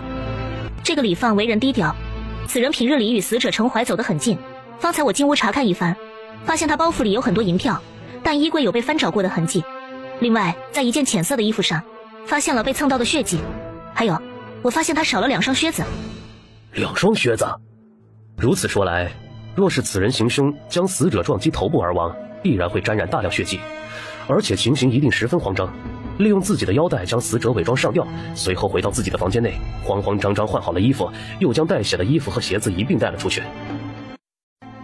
不错，卑职也是这样猜想的，如今得尽快找到李放才是。去，挨个盘问一下客栈里的人，看谁知道李放的下落。是。实不相瞒，大人，这个程怀我认识，而且我怀疑这不只是一桩杀人案这么简单。从何看出？我还不确定，不过尸体我已经检验的差不多了，我想去调查调查程怀认识的人。你怎么想就怎么做，需要什么尽管开口，让冯捕头配合你。本官就先回衙门去了。姐姐，你怎么在这里？里面发生什么事了？程怀出事了。怀哥哥，他怎么了？啊，他该不是死了吧？知音，我知道你很难过，但现在还不是难过的时候。你现在回忆回忆，能不能想起昨天你看到的那个女人的长相，或者有什么特别的地方？那个女人不算漂亮，却穿得花花绿绿的，很香很香。很香？很香。我站在客栈外，他站在柜台前，我就闻到了他身上的香气。姐姐，他是凶手吗？现在还不知道，还在调查中。不过，如果你能再闻到那香味的话，还能认得出来吗？认得出。姐姐，掌柜的好像认识那个女的。昨日我离开的时候，那女的刚进去与掌柜的搭话，二人笑得像是十分相熟的样子。我因为听到她找怀哥哥，所以乱了心思，没有多想。好，我知道了。知音，你先回都统府，这里交给我。昨日是不是有个女人来找过陈怀？你可认得？何止是一个啊，2个呢。你只管说那些年长些的，另一个我认得。年长些的，那就是胡娘了。我是认得她，不过是个歌姬罢了。也不知这陈怀是如何搭上她的，3天2头往这里跑。在哪里可以找到她？就在雪子湖往东的偏然楼。不过你一个姑娘家，怕是去那种地方有些不合适吧？这偏然楼是这一片有名的青楼，一会儿你还是在外面等着吧，我进去帮你问。查案而已，哪有那么多讲究？我这还不是为了你的名声。这里有没有一个叫胡娘的姑娘？有的，不知二位找她有何贵干？问几句话而已，帮我喊她出来吧。姑娘，有人找你。这位差爷，到底什么事要问胡娘啊？多嘴。最近1、2个月，各地学子纷纷来备考，想必你们偏然楼的生意也不错吧？文心客栈来此的学子多不多？问你话呢，赢什么？我这不是回了吗？说多了又说我多嘴。谁呀？这么早来找老娘？